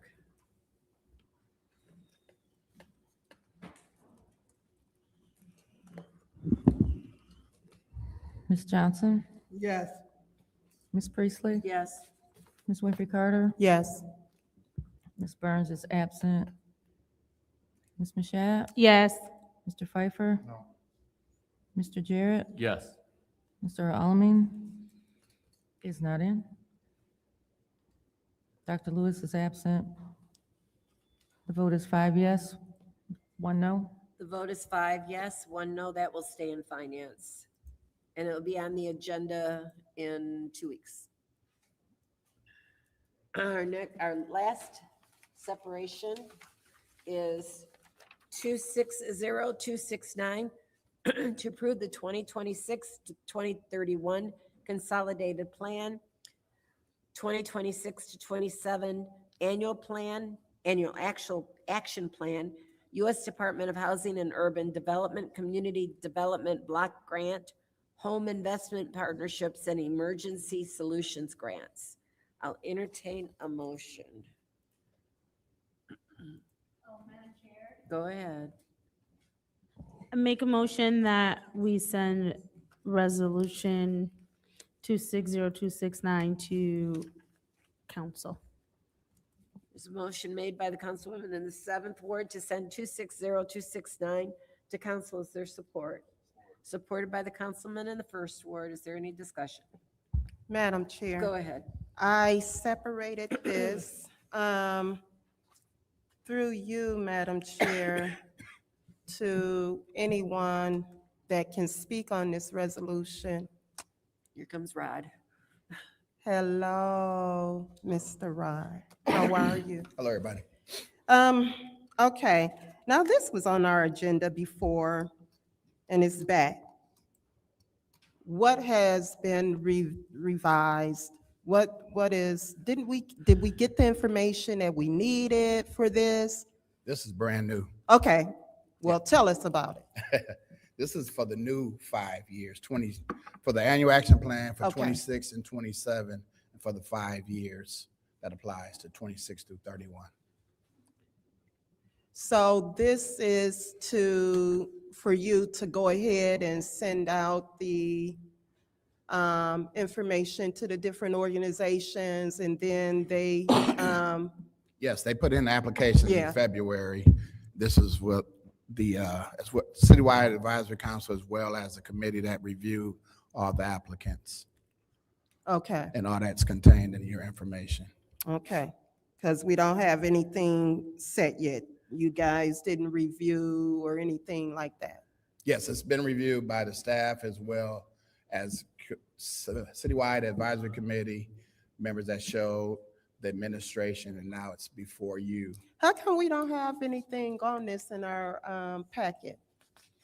You In case we, I'm not for sure what you have, but this is what I have in front of me is what I thought went before you, which is a 20, right? I believe it's a 29-page document. yeah.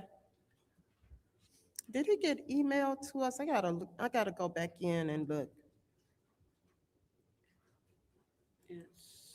And most of the items that was in the 25-26 amendment Oh, okay. that the council It wanted to wasn't- see, you I know made what, sure it was wasn't on included. the email one. Okay, Oh, yeah. okay, yeah, it's the last 10 Okay. pages. Okay, I'll yield my time. I'll yield. Is there any other discussion in the first round? Any other discussion in the first round? Any other discussion in the first round? Hearing none. This is the vote to send 260269 to council. Yes. Oh, second round. Thank you. Any discussion in the second round? Madam Chair. Go ahead.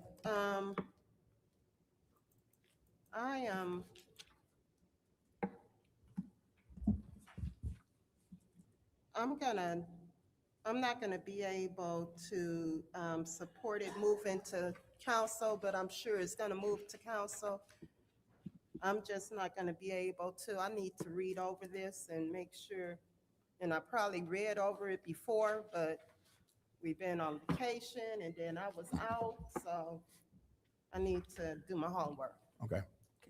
Any other discussion in the second round? Any other discussion in the second round? Seeing none, this is the vote to send 260269 to council.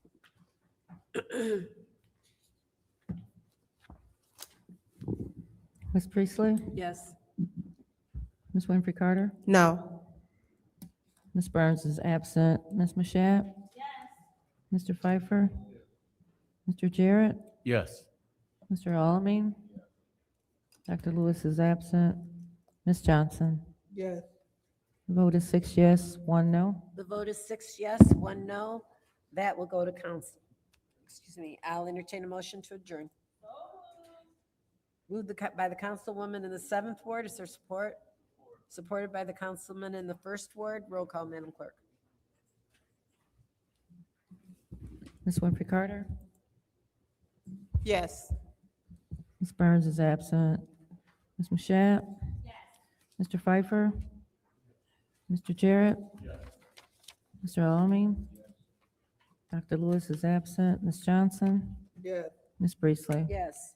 Vote is 7 yes, 0 no. The vote is 7 yes, 0 no. We are adjourned at 6:43 PM.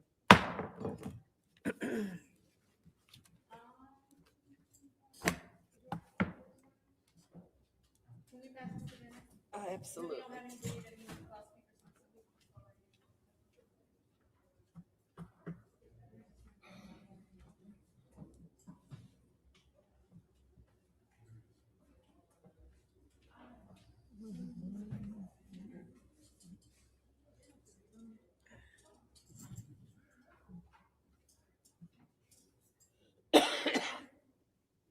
Well, we do have a gentleman who I don't recall seeing. Did you need to fill out a speaker slip? Oh, he was back there. Okay, I didn't see him.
Okay, 6:47, and I bring government ops to order. Madam Clerk, roll call. Mr. Alamin? Dr. Lewis is not in. Ms. Johnson? Ms. Priestley? Ms. Winfrey Carter? Present. Ms. Burns is not in. Ms. Mashat? Mr. Pfeiffer? Present. Mr. Jarrett? You have 7 members present. 7 members present. Reading of disorderly persons, City Code subsection. Any person that persists in disrupting this meeting will be in violation of the Flint City Code Section 31-10, disorderly conduct, assault and battery, and disorderly persons will be subject to arrest for misdemeanor. Any person who prevents the peaceful and orderly conduct of any meeting will be given 1 warning. If they persist in disrupting the meeting, that individual will be subject to arrest. Violators will be removed from the meeting. Any request or changes to the agenda? Request additions, changes, nothing? Okay, Madam Clerk, first public speaker. First speaker is David Peachy. Mr. Peachy? Mr. Peachy, do you want it? You're first up if you want to speak. I don't usually stick around this late, but all the questions I keep ask every week, I get the same answers. Oh, it's not mine. It's not that. Who is responsible for all this garbage and stuff? We have all these trucks driving around and it says blight neighborhood safety. There's 10 or 11 of them parked behind the fire department right now. These people just drive around. They don't do nothing. We have so many departments in Flint. You drive around Flint, I guarantee you, you'll see one of them trucks at every corner just driving around. But who is responsible? If you're not responsible, who is responsible for making these areas cleaned up? I mean, you got all the people driving around telling you got a problem and nobody's curing it. It's just ridiculous.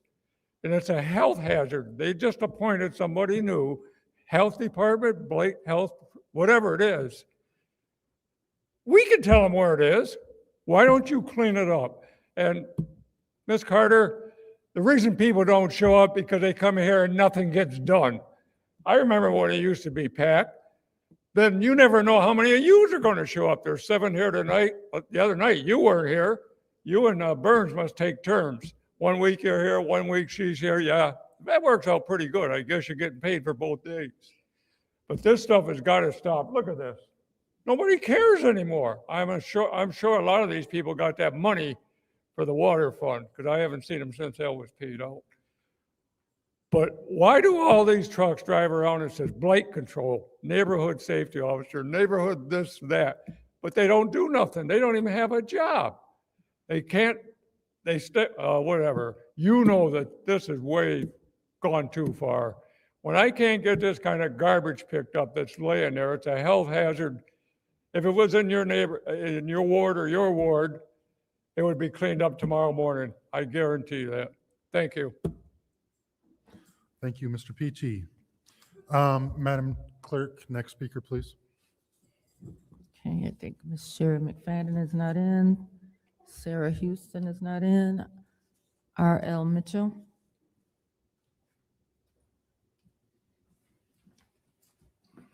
I'm R.L. Mitchell, speaking on this safe spot, whatever that, how you announce that, like the young lady that Christian brought in from New Jersey.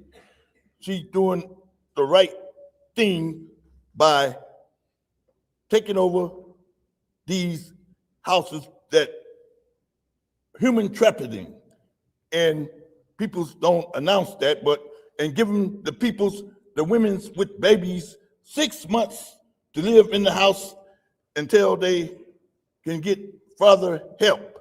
And the grants for the police, reason why the police didn't accept the grants, because they only going to send the peoples who trapped in these group homes, human trafficking, back over to the county, and they refuse to get their medication. They get chemical unbalance, and they end up dying. Like 19 of them within a year died over there, teenagers, and automatic.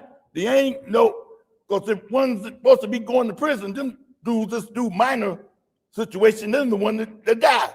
And nobody saying nothing about it, but the young lady would come from New Jersey where Christian brought into Flint.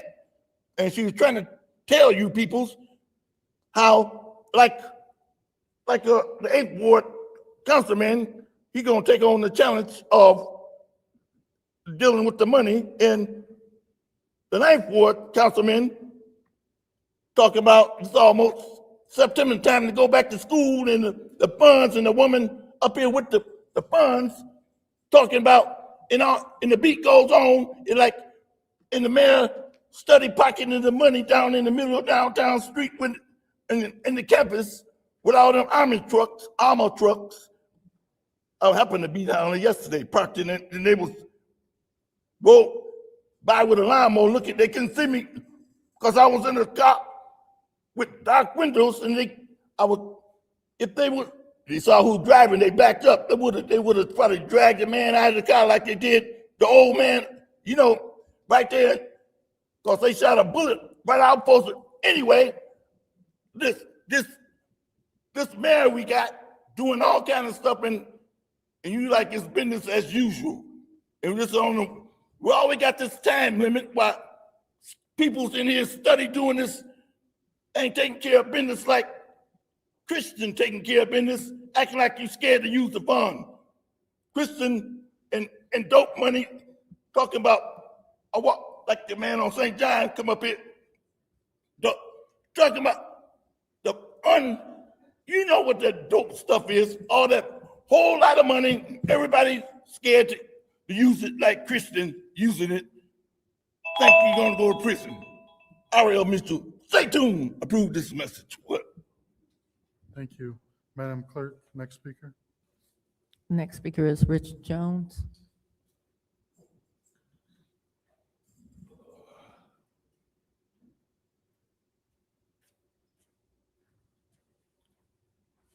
How y'all doing? Ms. Carter, you made me stay here for this meeting. I was supposed to be at home sleep right now, but you are correct. The residents of Flint do need to stand up and speak out. And that is exactly what I have been doing, is trying to bring back that old Broham spirit. And I know you know about that Broham spirit. But also, city council used to hold council meetings in the public. Maybe that needs to take place again to maybe bring in some more interest in the people to stand up. I'm not going to say anything negative, but I received some phone calls in between now and the last time I spoke. And I'm just going to say this. They question about the non-conversation.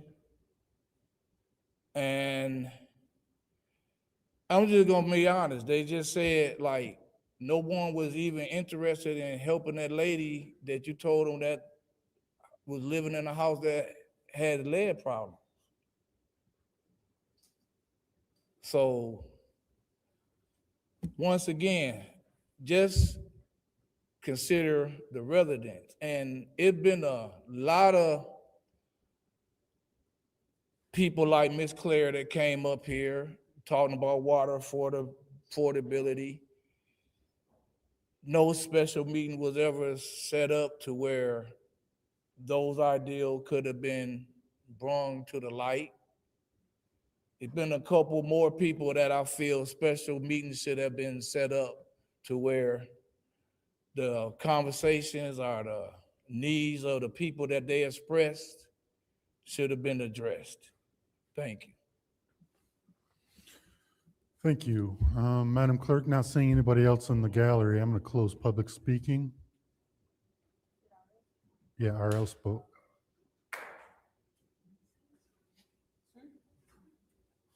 Unless there is a Mary Wright, that's the only other individual that we had. Yeah, okay. Council response, anyone from the council wish to respond to the public? Mr. Chair. Anyone else? Mr. Chair. Good. Good. Councilwoman in the 7th Ward. Don't help him. Anyway, right. Mr. Peachy, I completely understand your frustration. I do want to say this though, even though where you are, it may not always seem like it, but we have a very hard working blight team. They, from 7 a.m. until when they get off. I understand, I'm going to finish though. From 7 a.m. until when they are done, they are working nonstop in the city. What I can do is make sure that your problem is brought to their attention and brought to the forefront. I understand that it is hard when you are looking at blight day in and day out, and when it appears that there may not be the same problems in every ward, but as Ms. Winfrey Carter stated earlier, every single ward in this city has its own blight problems. But as we've said time and time again, when it comes to maybe wards 1 through 4, there definitely needs to be just more put toward those areas, and especially in Ward 4, where we have a lot of homes that have been, burned down. They have whatever the issues, and so people find it easier just to go and dump there. I think that just more support needs to go toward Ms. Priestley and the work that she is doing. She has managed to get houses demoed. She's managed to get areas cleaned up in the 4th Ward. There has been forward movement, but sometimes what happens when there's so much, it's hard to see the progress that is made. But I will commit to going to check out that area that you did show us, Mr. Peachy, in your absence. I will commit to going to check out the area that you did show us, and I will work with Councilwoman Priestley to make sure that, hopefully we can get a blight crew over there very soon. I yield. Thank you. Anyone else wish to address? Well, I did, Mr. Chair. Yeah. I did want to address Mr. Peachy as Go ahead. well. I just looked that up on the Land Bank Property Portal. And again, I think Ward 4, 3, 2, and 1, we experienced a lot of blight issues. But we're all trying to work. And I was talking to Miss Judy, asking her, have she contacted Genesee County Land Bank? I also will put in a complaint, and we will also be assisting me and Ms. Ms. Priestley on tomorrow or sometime this week to make sure we address and get that problem taken care of if we can. Thank you. Thank you. Anyone else? Go ahead. So our blight team doesn't do land bank properties. And so that's a misconception that I think Mr. Peachy has, is that we can just ask our team to go out and take care of the land bank properties. In order for our blight team to do a cleanup, they actually have to go to court, and there's a process that they have to follow. And it does take weeks and months. They have to be able to get permission from the courts to go in on private property and clean it. If it's city-owned property, there was a property on Robert T. Long Boulevard, that I thought was land bank, turned out to be city-owned. It took 2.5, 3 weeks to get them so that they could schedule it with their work crews and get their equipment out there, because they had other priorities across the city. Not that this wasn't a top priority since it was city-owned, but they did have to schedule it because they schedule it out up to a month in advance, because there are so many, and these people are busy. And we've done several houses and properties in the 4th Ward with our blight team that hadn't been done before in the past. And I'm also working on another one that hopefully we can get done soon. But there's large equipment back there, and trying to get that cleaned up is going to be a nightmare because nobody can take that equipment out. We do not have the facilities to do that. And that is a property on the corner of Branch and Davison Road. So we do our best. We work hard. We know our wards and we know where the problem spots are. And unfortunately, the problem spots get more of my attention than the good spots. And so people in the other areas don't know. Thank you. Thank you.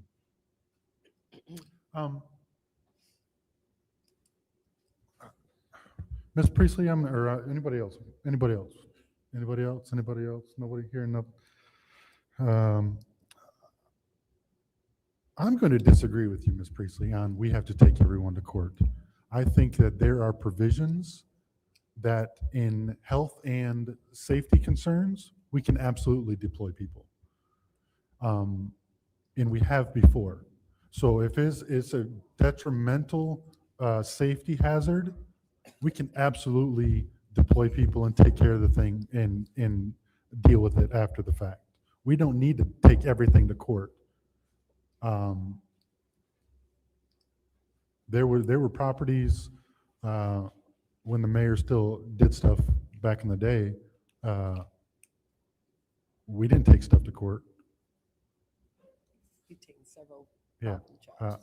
So not everything needs to be going to court. And I would say that to Mr. Peachy's point, who is responsible, and the buck stops with the mayor.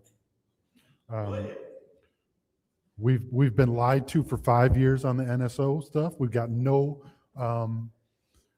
as far as I'm concerned, we've got no progress on NSOs. I've had many meetings with the administrations about the lack of progress or the lack of work of NSOs and contributing nothing to the improvement of our city. So Mr. Peachy isn't wrong. He isn't wrong. Nothing gets done. So I'll leave it at that. On to the consent agenda. Is there a motion? I make motion to send the consent agenda to council. Moved by 4, supported by 7. Any separations? Any separations? I'm going to separate 260, 260.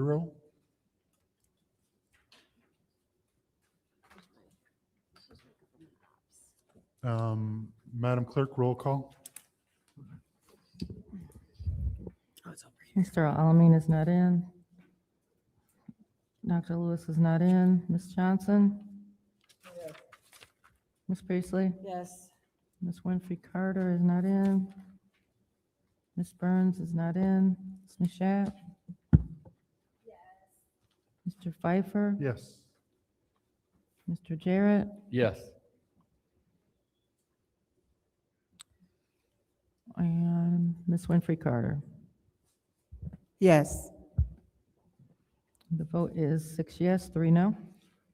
6 yes, 0 no. 260, 259 will be sent to council. Is there a motion for 260, 260? Mr. Chair, Yes. make a motion to send resolution appointment 260260 to council. Motion to send 260, 260 to council. Is there support? Supported by 4. Who's eating? Who's eating right now? Any discussion in the first round? Sure, because I want to know why you separated it. Yeah. Mr. Chair, Yeah. I would like to know why you separated it. Because there are spelling errors that I want to correct. And we need to, I want it to be, if we're going to appoint somebody, I think that their name should be spelled correctly. I will yield for spelling corrections. Okay. I will make a motion to amend 260, 260 to correct the last name throughout to Adkins, Adkins versus Atkins. So I make that motion to been made and supported by the councilwoman in the 4th ward. Madam Clerk, you got that? Okay. Is there a motion? The motion's been made, and so let's Moved and properly supported. Is there any discussion? No discussion. Is there a motion, or, okay, let's roll call to amend it to 2.1.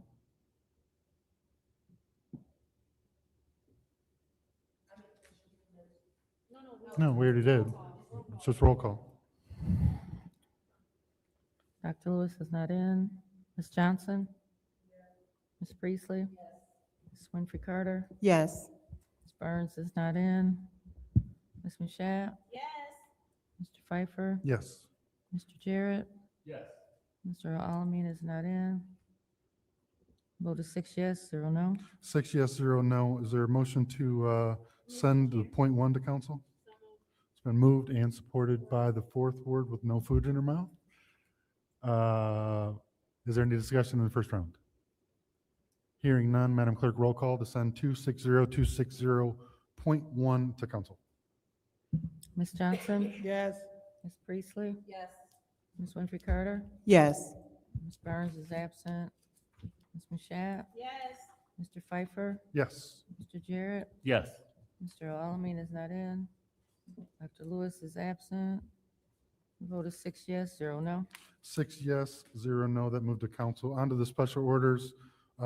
First discussion item 260286, a discussion item about internet issues, a discussion item requested by President Mashat. In order to allow a discussion, there's a lot of word discussion in there, about internet issues. Hurry up before the internet goes out.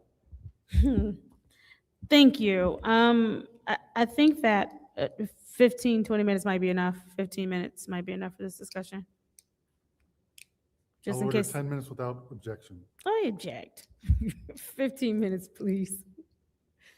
Okay. Again, the reason that we need to have this discussion, it does say discussion here a lot. That is funny. It seems like every week there are 1 to 2 internet outages where we'll receive emails saying the internet is down. And even if it's not citywide, there are times when it's just a particular department that is impacted by it. This has been going on for quite some time now. And I just wanted to hear from the administration on how this is being addressed moving forward, because I'm sure we're not missing paying a bill if we've not already paid it in full. So is there anyone from the administration, Mr. Chair? Is there anybody? I see him, but I still have to ask. I'm not like Judy. You can just get somebody. Hello. Hello, If you could just state your name and your position, please. Zach, Network Administrator. Can you say that again slowly? Zach, Network Administrator. Zach, Network Administrator. Thank you for joining us this evening. I've already stated the concern, and so I'm just wondering, moving forward, how many internet outages have we had? I'll take it light, in the past 2 months. Well, the issues didn't start till July 15th specifically, but Mhm. 3 since then. So that's when we've been working with AT&T, and frankly, I haven't been satisfied with their competence as far as locating the root cause of our issues and solving them. But when we signed up to do the BSA cloud migration, I started the process in January of building a redundancy within this building. You guys approved the money for that in, I believe, May. I got my quotes together, I think in January and May, we got the approval, and the wiring was completed like 2 weeks ago. So I've been building out that network with our new switching and stuff like that. That's going to be coming in next year, but that's not really relevant to the issues we're having. With that said, we are going to be beginning a service with Comcast. We have a fiber circuit installed. It just needs to be rerouted from the north building where it was installed into my data center. Once we do that, we're going to integrate it into our firewall, and then it's going to become our primary connection, because my discussions with Comcast have told me that they have a 4-hour SLA on reporting an issue to fully solved. And that beats the hell out of talking to India all night long, trying to get issues fixed, and frankly, being gaslit all night about, oh, we see the problem. Oh, we don't see the problem. And we might need to send somebody out. Oh, we actually don't need to send somebody out. And I've had 2 AT&T technicians come into my building here and not find any issues. They keep claiming there's an office in Flint, there's an office in Toledo, Detroit, and it could be any of those places. So they're currently monitoring the circuit to try and make sure that we don't have any more issues with it. But as far as I'm concerned, once I have Comcast in here, they will no longer be a primary point of service for this building. So when we say primary point of service for this building, are we saying that AT&T will still be the service provider for other buildings? No, they will be relegated to a backup connection for everybody. A backup connection. If they're relegated to a backup connection, I would imagine we had some sort of contract with them to be your primary connection, correct? No, we have a No. contract with them to be a connection. To be a connection. Yeah. And so if they're going from primary to backup, does that change the amount that the city is being charged for the service? It's a good question. I don't think it's likely that we would get any cheaper, but I don't know how that would work. Because typically when you have multiple connections, you load balance between the two. There are some other complications in there just because I have to coordinate with County 911. We have specific security tunnels between the different sites, not only them, but other places. So they have to be informed every time I make a change, so it becomes a process. I had spoken with the mayor not too long ago. I said I was probably about 30 to 60 days out from being completely done and migrated over. And that was like a week ago, so I'm still working through that. But fortunately for everybody, I started this work in January, so I'm almost done with it. So. Mm-hmm. And so when we contract with Comcast, do we have an amount for how much that is going to cost the city? We started the contract. I think they set it up in January or February, so we're already locked in and good to go. I want to say it's roughly like $2,000 a month or something, which is pretty typical for a circuit of this grade. And so how much are we paying AT&T right now to be primary? Like I said, that's a good question. But like I said, the pricing, they don't typically price circuits based on primary or secondary. It's just a connection. So you're paying for it to be there regardless of whether it is or not. I have a similar setup out at the 3rd Avenue pump station. We actually have 2 fiber circuits coming in from both sides I of the understood building. it the first time you said it, but I said it like that for a reason. So how much are we paying AT&T? AT&T, I don't know how much we pay them. I only was involved in the fiber circuit when we set it up, so that's more of a question for Jeff Oh, Jeff's not here. or my Okay. finance people. Yeah. All So right. Madam Clerk, could we send a communication to Jeff to find out how much we are paying for AT&T services, please? And I will yield for now in case any of my colleagues would like the floor. Mr. Chair. Mr. Chair. Yeah, thank you. Good evening, Zach.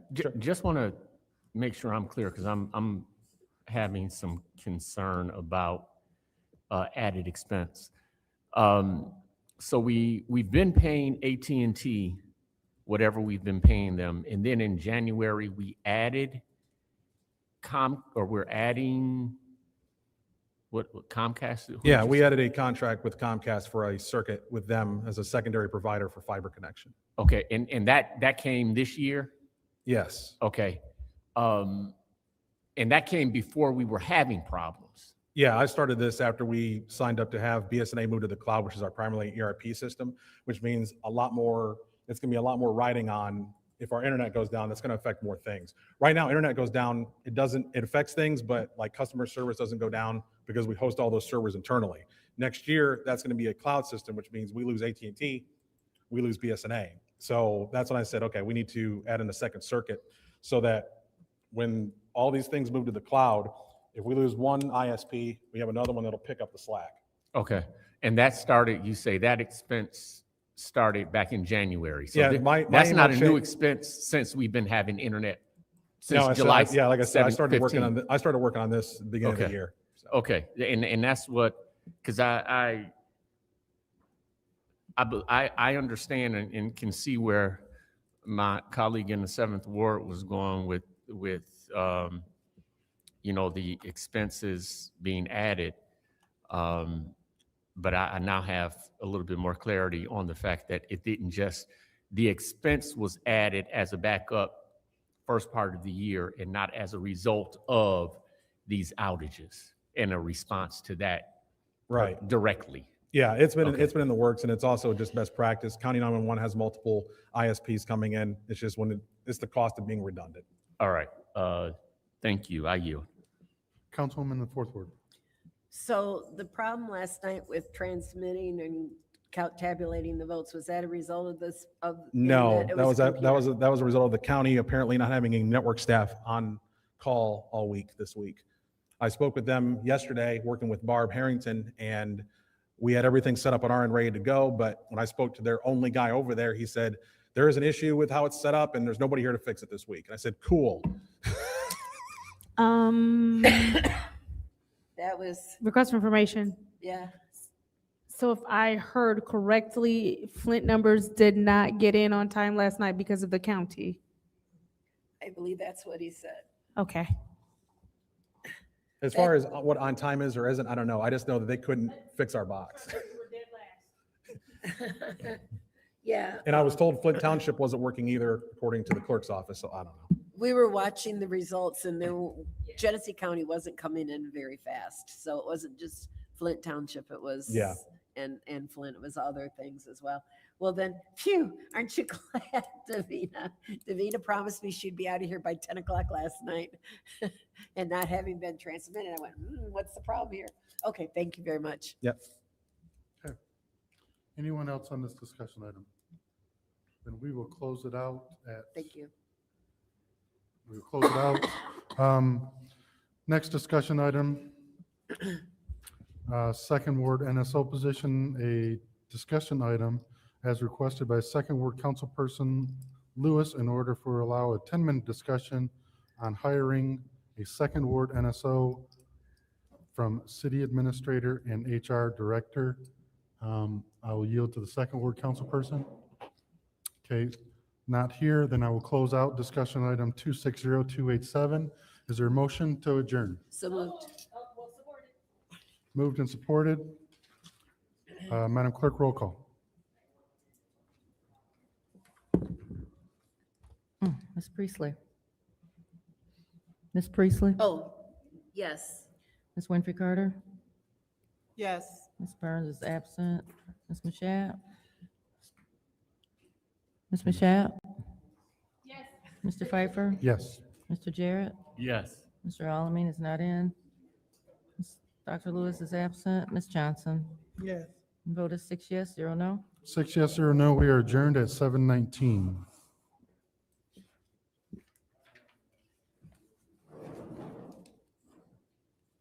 We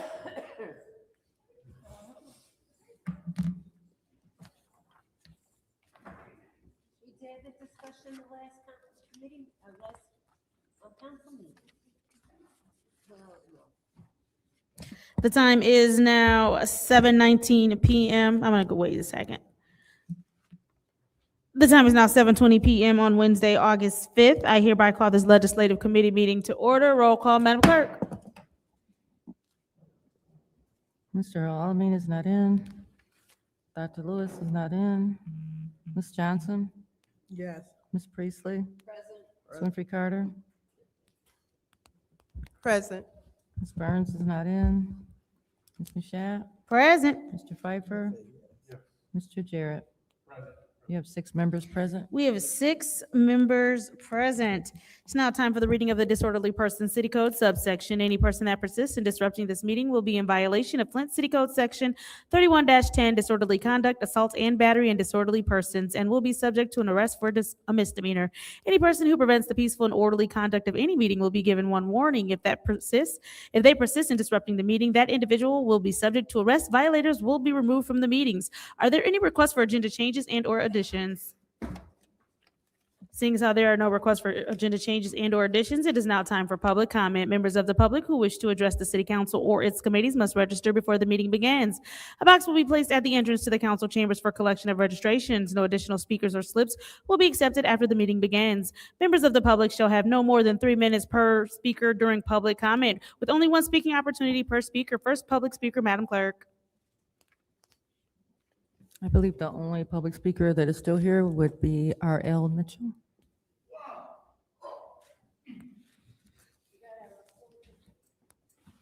Hello, I'm R.L. Mitchell. For the record, you see how we deal New York and everybody, all the countries out there in America, especially what's that? Let's see, that Viking country, we caught a fire the other day and all this smoke come over here, Minnesota. And as you see, we got bad transport, the film, the dude, like bad. No, they don't want to transparent what's going on in Flint. All you got to do is get Paul Harvey, the guy here, and all the cameras don't work because people like that guy just got through talking. He don't put an effort to fix it. He asked the county across the street. They say ain't nobody here to fix it, and he said, "Oh, well, that's good then."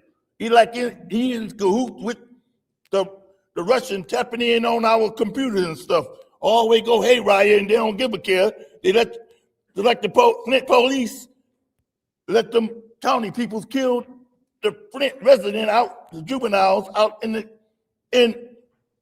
jailhouse with their medicine, because they don't want their hands to be dirty and all that stuff. They ought to ask for the money like Chief Wiggins did. I mean, he got it with the ambulance program. It ain't nothing but a killing machine in Flint, Michigan, to wipe out all the people who left. Like the guy said, whoever stays will pay. That Mr. Peachy, not him, the other guy named, I can always leave my mind his name, because anyway, you people know who said that, but we done swept the script. Those who stay will get paid big time with Tanya Burns when they get Bonehead out of his office and out and the Lansing, and are always naive with Flint peoples when people come up here messing with our funds and y'all looking like howdy doody when we come up here and speak, talking about where our funds at, and in this space over there in front of Mays Center, like they put a German family right in the front of the Mays family. That's what you call a free space. Right there, that's like them let the people figure it out. With all them on Home Street in DuPont, right there in front of the Mays Center. If the people want to see how this stuff work in Flint with the money that we got left, they taking it away from us because time limit, because they act like we ain't got the sense enough to use it, and Lansing gonna take it back from us and all that. Thank you very much, Mr. Mitchell. Madam Clerk, if I heard you correctly, that is our only public speaker. That's correct. It is now time for council response. Council members may respond once to all public speakers, only after all public speakers have spoken. An individual council member's response shall be limited to 2 minutes. Is there anyone who would like to respond during council response? Any council members?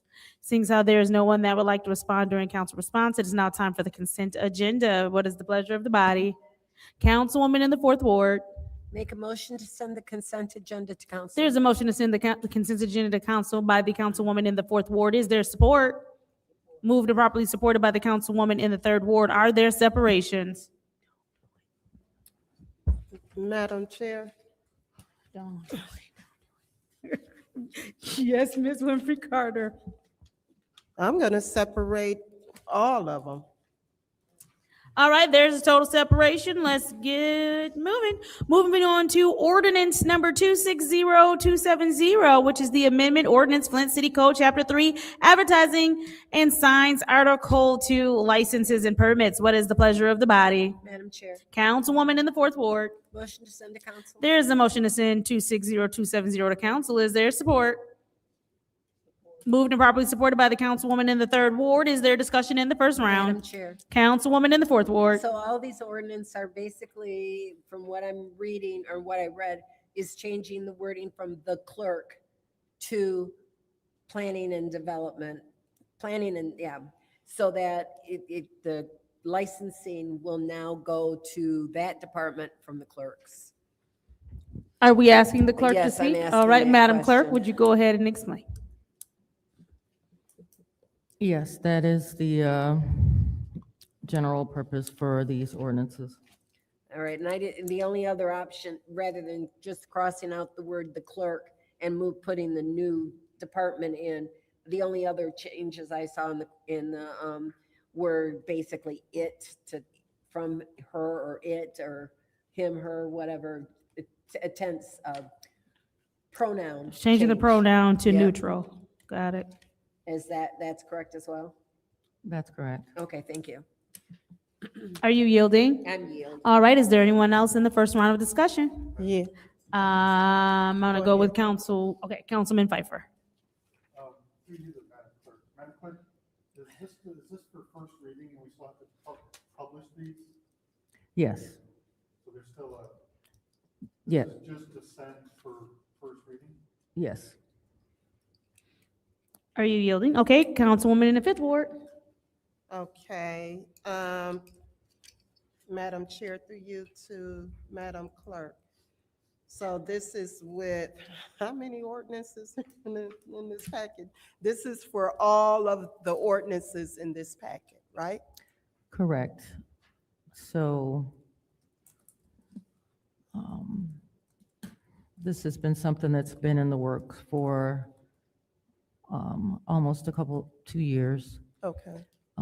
So when the emergency managers were here, the code was changed so that the responsibility for deciding which department would be over business licenses was moved to, well, the city administrator has that authority. And that was done by emergency management, but it wasn't enacted at that time. So since, I'd say over the last almost 10 to 15 years, the clerk's office has been doing licensing, but our capacity has lowered quite a bit. So this is being done in an effort to move this to business licensing. Business and community services, because they actually have the ability to enforce business licenses more so than the clerk's office. When that was brought up, I requested that every license be moved to that division, not just business licenses, because I didn't want it to be some here, some there. So this is being done in an effort to move all of the licenses that are currently done by the city clerk's office under the division of business and community services. Okay. Okay. I yield. Is there anyone else in the first round? Seeing so there's no one else in the first round, I would like to make an amended motion if I can, to send ordinance 260270, 260271, 260272, 260273, 260274, 260275, 260276, 260277, 260278, 260279, 260280, 260281, 260282, 260283, and 260284 to council for first reading. Support. I'll take the support from the ninth ward. I don't think we need to have discussion for that, do we? Is there discussion? Councilman Pfeiffer. Through you to, I guess the city attorney.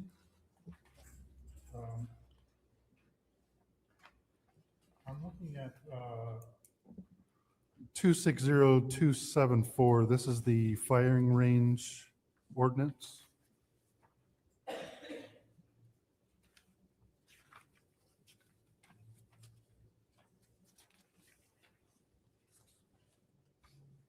Um, 8-32.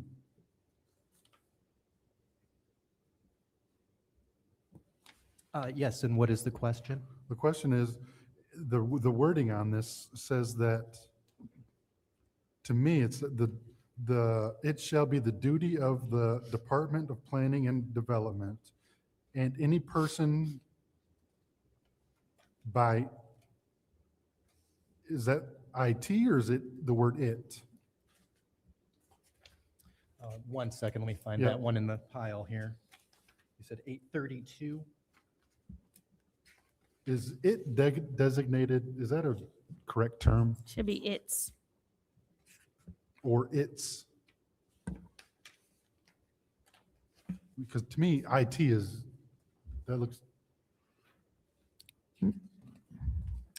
Madam I Chair. apologize. What was the last digit to the ordinance that you were referring to? 74. 74. Thank you. Madam Chair, I believe it's referring to the department. So. I'm sorry, you said the Yes, department? my interpretation would be it is referring to the department, rather than a him, which was referring to the city clerk. Okay. And I believe this, I understand we want to do the correct pronouns or whatever, but by it designated doesn't sound correct to me. It's designated. I think we're taking it a little too far. Any person or any persons in like, who's leading the Department of and Planning Services? Like, we're saying that the department is going to do, so any low-level person could designate somebody? Madam Chair, through you to the clerk. I mean, without a flow chart on who would have the authority to designate anyone, I mean, we're just saying that a make-believe department, somebody magically gets designated. I don't know. So, Madam Chair, I believe that when the original ordinances were adopted by the emergency manager, it speaks to the authority of the Director of Planning and Development to give that authority. So I think these ordinances are tied into ordinances that are already Madam Clerk, who is the existing. Director of Planning and Development? I do not know. I don't think there is one. There isn't one at this time because, yeah. Okay. I'm sorry, you're saying you're at 8-32? Yeah. So it shall be the duty of the Department of Planning and Development and any person or persons by its designated. By any person or person by it that sentence does make sense once you say it. Yeah, it doesn't make sense. No, it does. It does? Yes. Okay. It's basically saying that any department designated by it.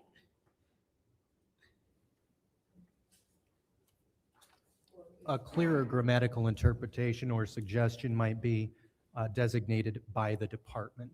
If you're looking for alternatives, that would have Yeah, the same it just effect. it doesn't read correctly to me. Well, it's using like old proper English, but it is correct. Any person or persons by it designated, meaning that's designated by it. You're just used to hearing it being said as designated by it, but the way it reads it is correct. Okay. Madam Clerk, through you, or Madam Chair, through you to the clerk.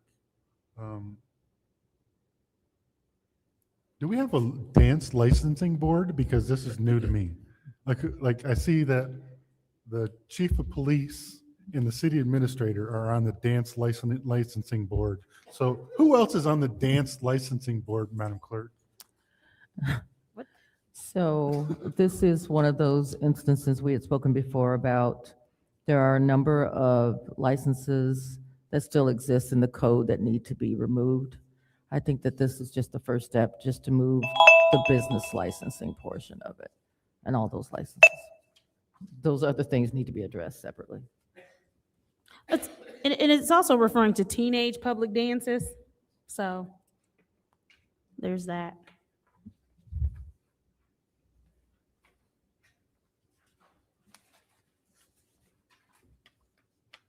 Is there anyone else in the first round of discussion? Anyone in the second round? All right. Madam Chair. Go, all right. Yep. Councilman Pfeiffer.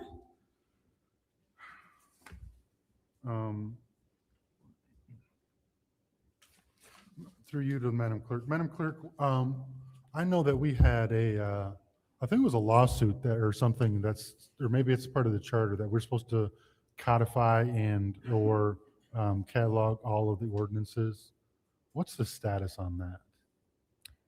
So, Because to me, that should be done before we start reorganizing. so the codification was completed approximately 6 months ago. Okay.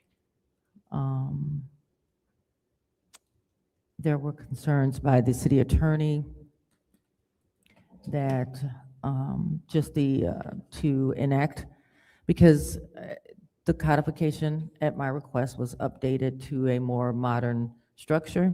So it changed a lot of the numbers and the way that the code is organized. So there was concern by the city attorney with just updating the police code structure and the courts. So that was being worked on and to figure out how long that was going to take. But there is a draft ordinance to have the council adopt in order to effectuate that new codification. It was uploaded to the website a couple of months ago because it is done. It's just waiting. And so that should be coming soon. Okay, because like I've tried to look up ordinances and then I'll bring, okay, well, we're in violation of this ordinance, and then I send it to the city attorney. Oh no, that one's no longer valid, but I got it from the website. So how would general public be able to decipher what is a valid ordinance versus what is not a valid ordinance? And so it is a bit of a puzzle, because you do have to go to the new legislation, and the website to see some of the newer ordinances. So that is why the request has been made to go ahead and make that live. But like I said, I believe that there was concern about once it goes live, just making sure that the police have access to those new numbers, the transition, as well as the courts. So. Because there's an ordinance out there that says the DDA has to come to us before they raise parking rates, and they've never come to us. So I mean, as an elected official and a homeowner or resident, I have no idea what's valid and what's not valid. Correct. I will. You can finish. I will speak with Attorney Gurley because I have been requested that ordinance to come before the body. It was one that was going to come at the same time as these, but it was just didn't want to overwhelm the body. But I will make sure that it's on for the We next love being committees. overwhelmed.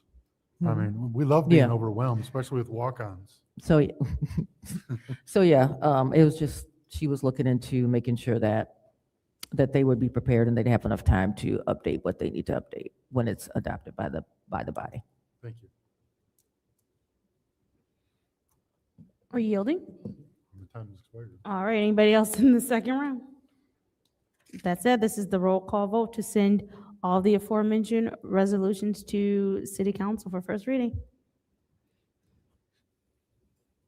Mr. Alamin is not in. Dr. Lewis is not in. Ms. Johnson? Yes. Ms. Priestley? Yes. Ms. Winfrey Carter? Yes. Ms. Burns is not in. Ms. Mashat? Yes. Excuse me, Mr. Pfeiffer? Yes. Mr. Jarrett? Yes. The vote is 6 yes, 0 no. The vote is 6 yes, 0 no. Motion to adjourn. Those resolutions will be sent to council for first reading. There's a motion to adjourn from Councilman in the 8th Ward, supported by Councilwoman in the 4th Ward. Roll call, Madam Clerk. Dr. Lewis is not in. Ms. Johnson? Yes. Ms. Priestley? Yes. Ms. Winfrey Carter? Yes. Ms. Burns is not in. Ms. Mashat? Yes. Mr. Pfeiffer? Yes. Mr. Jarrett? Yes. Mr. Alamin is not in. The vote is 6 yes, 0 no. 6 yes, 0 no, 7:41 PM. I hereby adjourn this legislative committee meeting.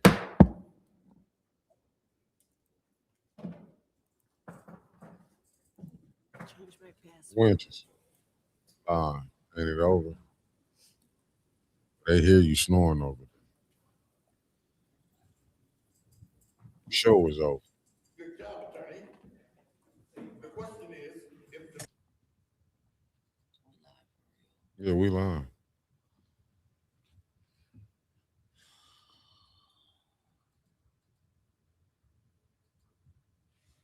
We lying. You ain't got number 20 minutes. Come on.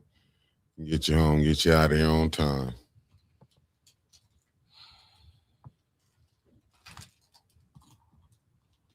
She worked hard today, fellas. Good morning, everybody.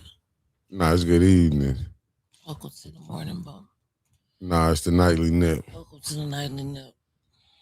Give them all a good 17 minutes. That's all we asking out of you, Winter. 17 minutes. Can you handle it? I like the circles. It is circles.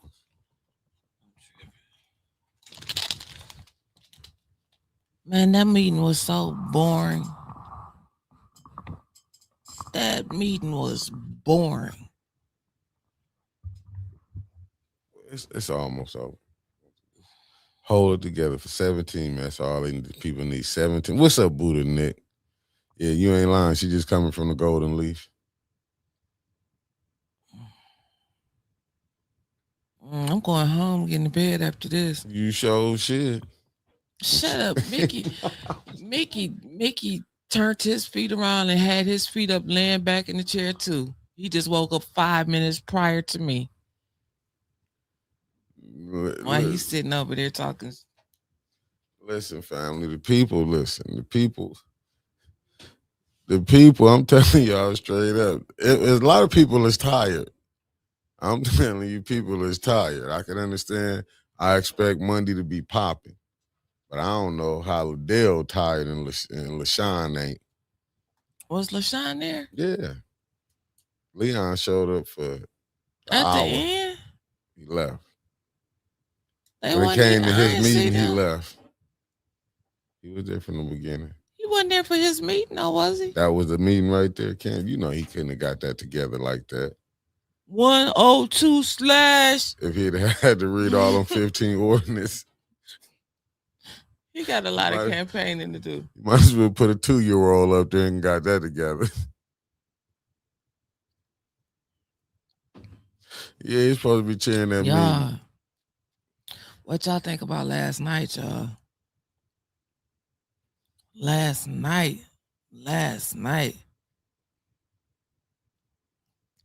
I don't think Liddell gonna make it to the general. I think she gonna go down for that. Liddell is in the general. What you mean? I think that she gonna go down for that St. Mark fire. Allegedly. Don't put that out there like that. What's up, Antonio Wiggins? Everything's allegedly, even my name. But I think she gonna get blamed for that St. Mark fire.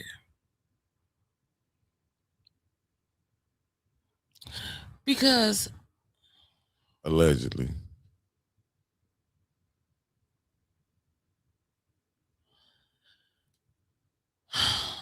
who he gonna? He didn't already pick his One of them is person for leaving. the second ward. One of them is leaving now. What's up, Sister Santa? It's either going to be Liddell or Sister LaShawn. Santa? What's One up, of them Auntie will be off Sherry? of council. What's up, the firm?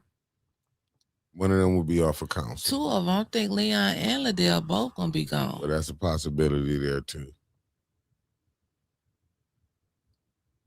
Miss Biggs rolled him like a, I'm telling you.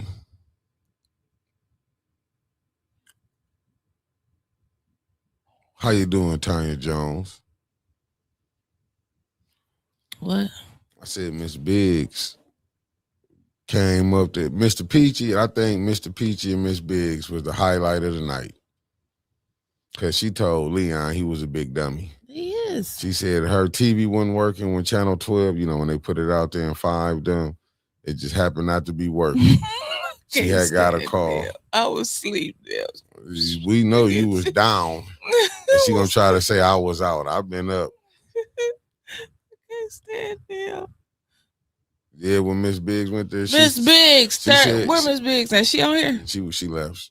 Oh. She said, no, she was at the council and she said she ain't had that thing. Fred Summer said, you big dummy. She said, I told y'all he didn't stay in the first ward.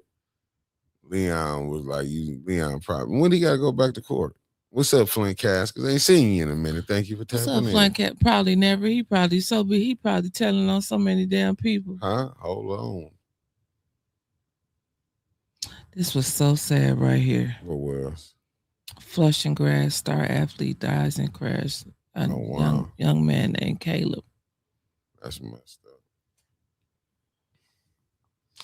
Got to be careful out here when They driving, do the speed limit, family.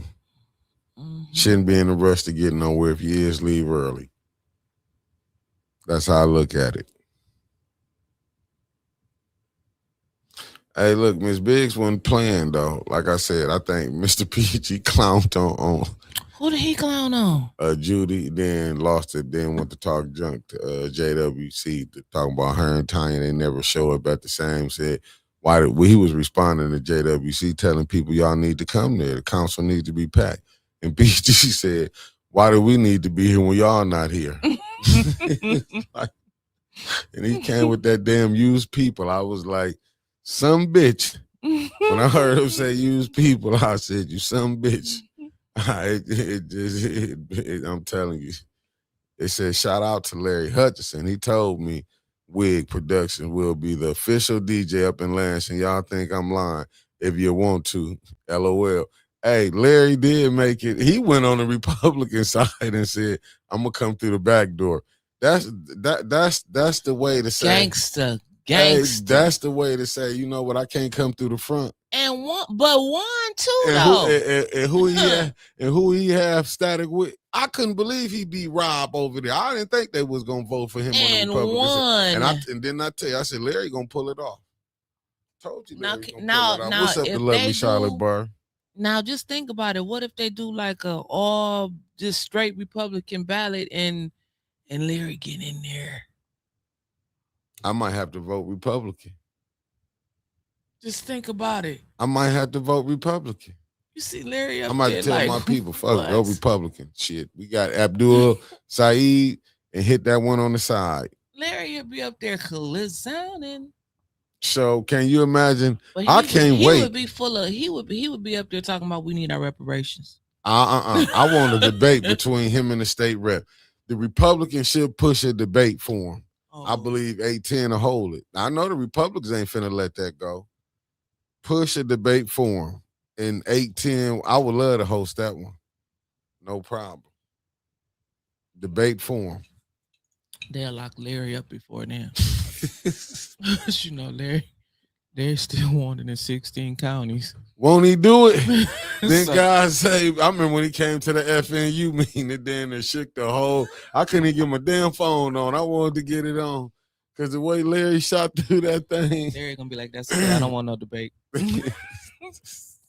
They didn't catch Larry that day when he came to the FNU They meeting. gonna catch him Larry another day. man, Larry is official like a ref with a whistle, beloved. Larry gonna say, I'm not even doing a satellite I put money Larry wanted to debate. debate. He gonna be like, cause they can track where I'm at. Larry gonna Man, Larry be "No." out in Flint.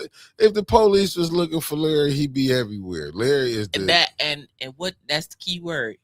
Everywhere. in Flint. Did you hear what I said? In Flint.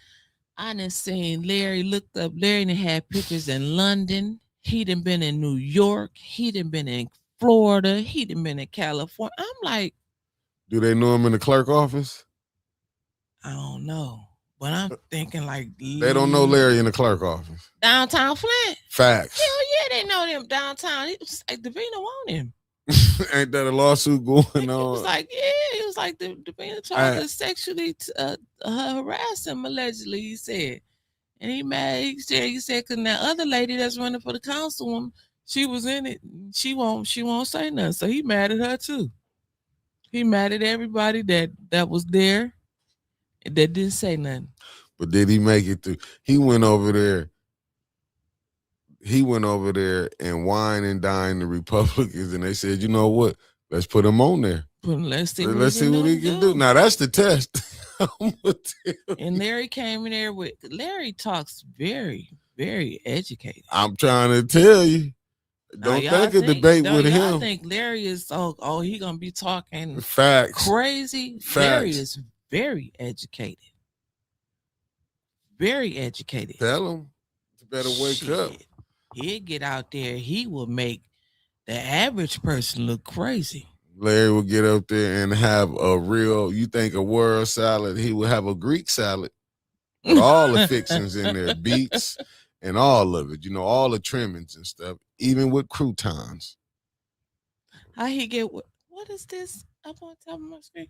You said how he get where The brand. All them places, basically. Oh, he ride his bike.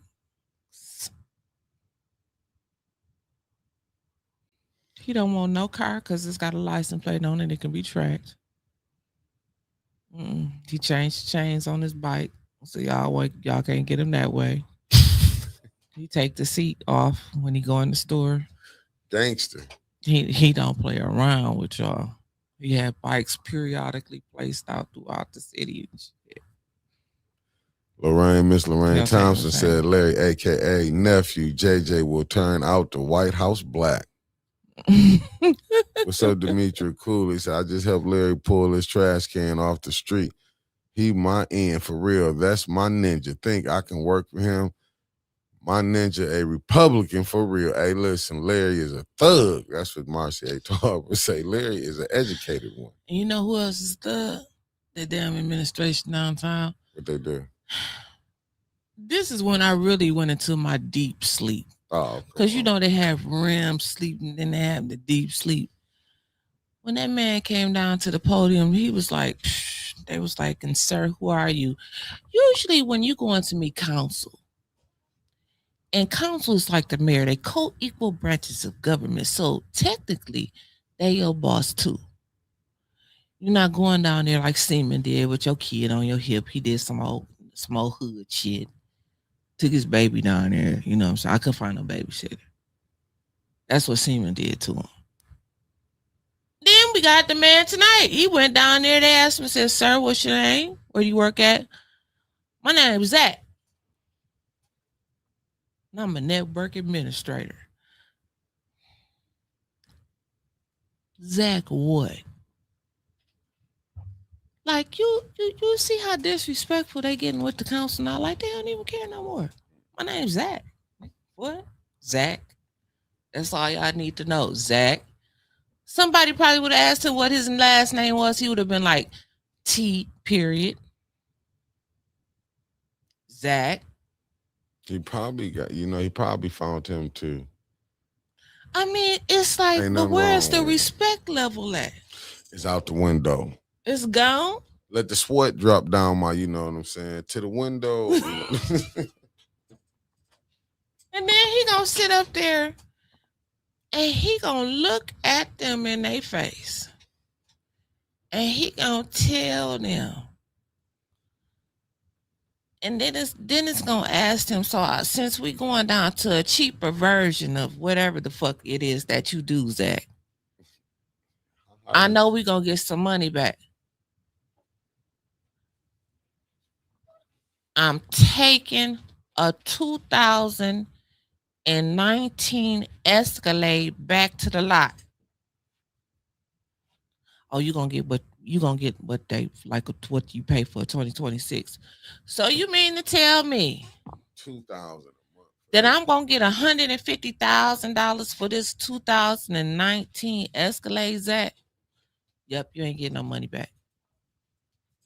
That's what Zach told them. Zach said, even though we're going to the cheaper version, we still ain't getting no money back. And they sitting there looking at him. I think they should just go on vacation until November. That's what I think. Just go and let them campaign. November. Fuck it. Let them campaign. Let them all give them the best that they got into November. Because right now they on some bullshit. They up there. They hit that like button, family, before you get off. Hit that like button. Come on now. I think the only thing we got to look forward to is to see Jerry, JWC. I hope you tuned in, baby. I hope you tuned in, baby. She always watch. I sent it to her. Listen, JWC. She listening. In November, we got Joel. All right.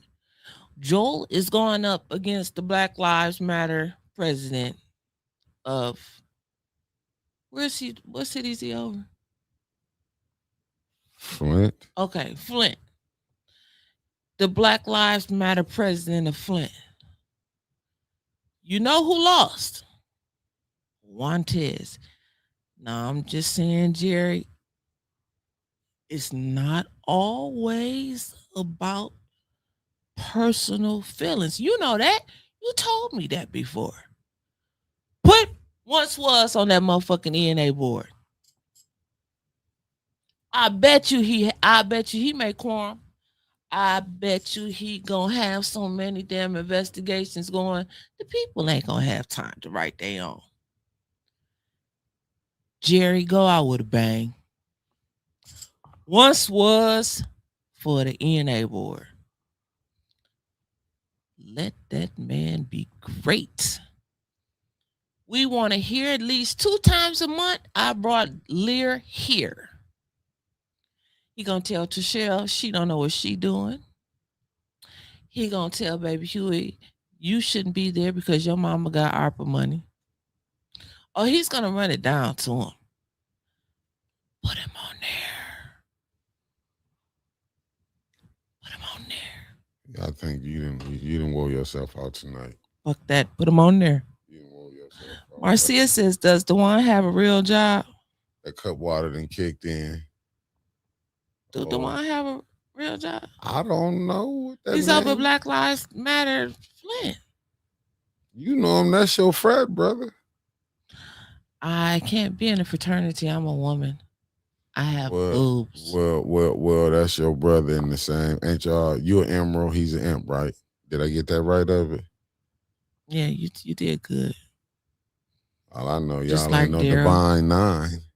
Well, go ahead. No, I was young and dumb. I didn't know no better. But Ain't like you ain't learned nothing still.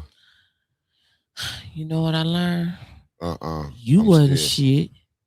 At whatever you want to say. You know, like he said, you was trying to have me shooting soft porn because that's where he said he met you at. I don't want to bring up the manyest things. You know what? I'm not even That's gonna what go he there. said. He I'm said- not even gonna go That's there. what with he you. said. I see y'all still sticking to that. That's what DeJuan said. And they said plenty of things too. I know he said a bunch of shit about me. No. I'm I'm talking just saying. about people you know. I'm just saying if you want to go there, if we got who talked about who gate. What you This mean? Who talks motherfucker done about just who? unplugged the goddamn light over there. Hold on. I don't Where? know what you did. Oh, I got it. Don't worry about it. You unplugged some. I don't know what you done stepped Y'all on. didn't hear me. Y'all, I'm sitting here. I didn't You move. stepped on something. You pulled a cord. You blacked that whole screen out. Like it went black like your mind did. We see y'all tomorrow, family. Peace.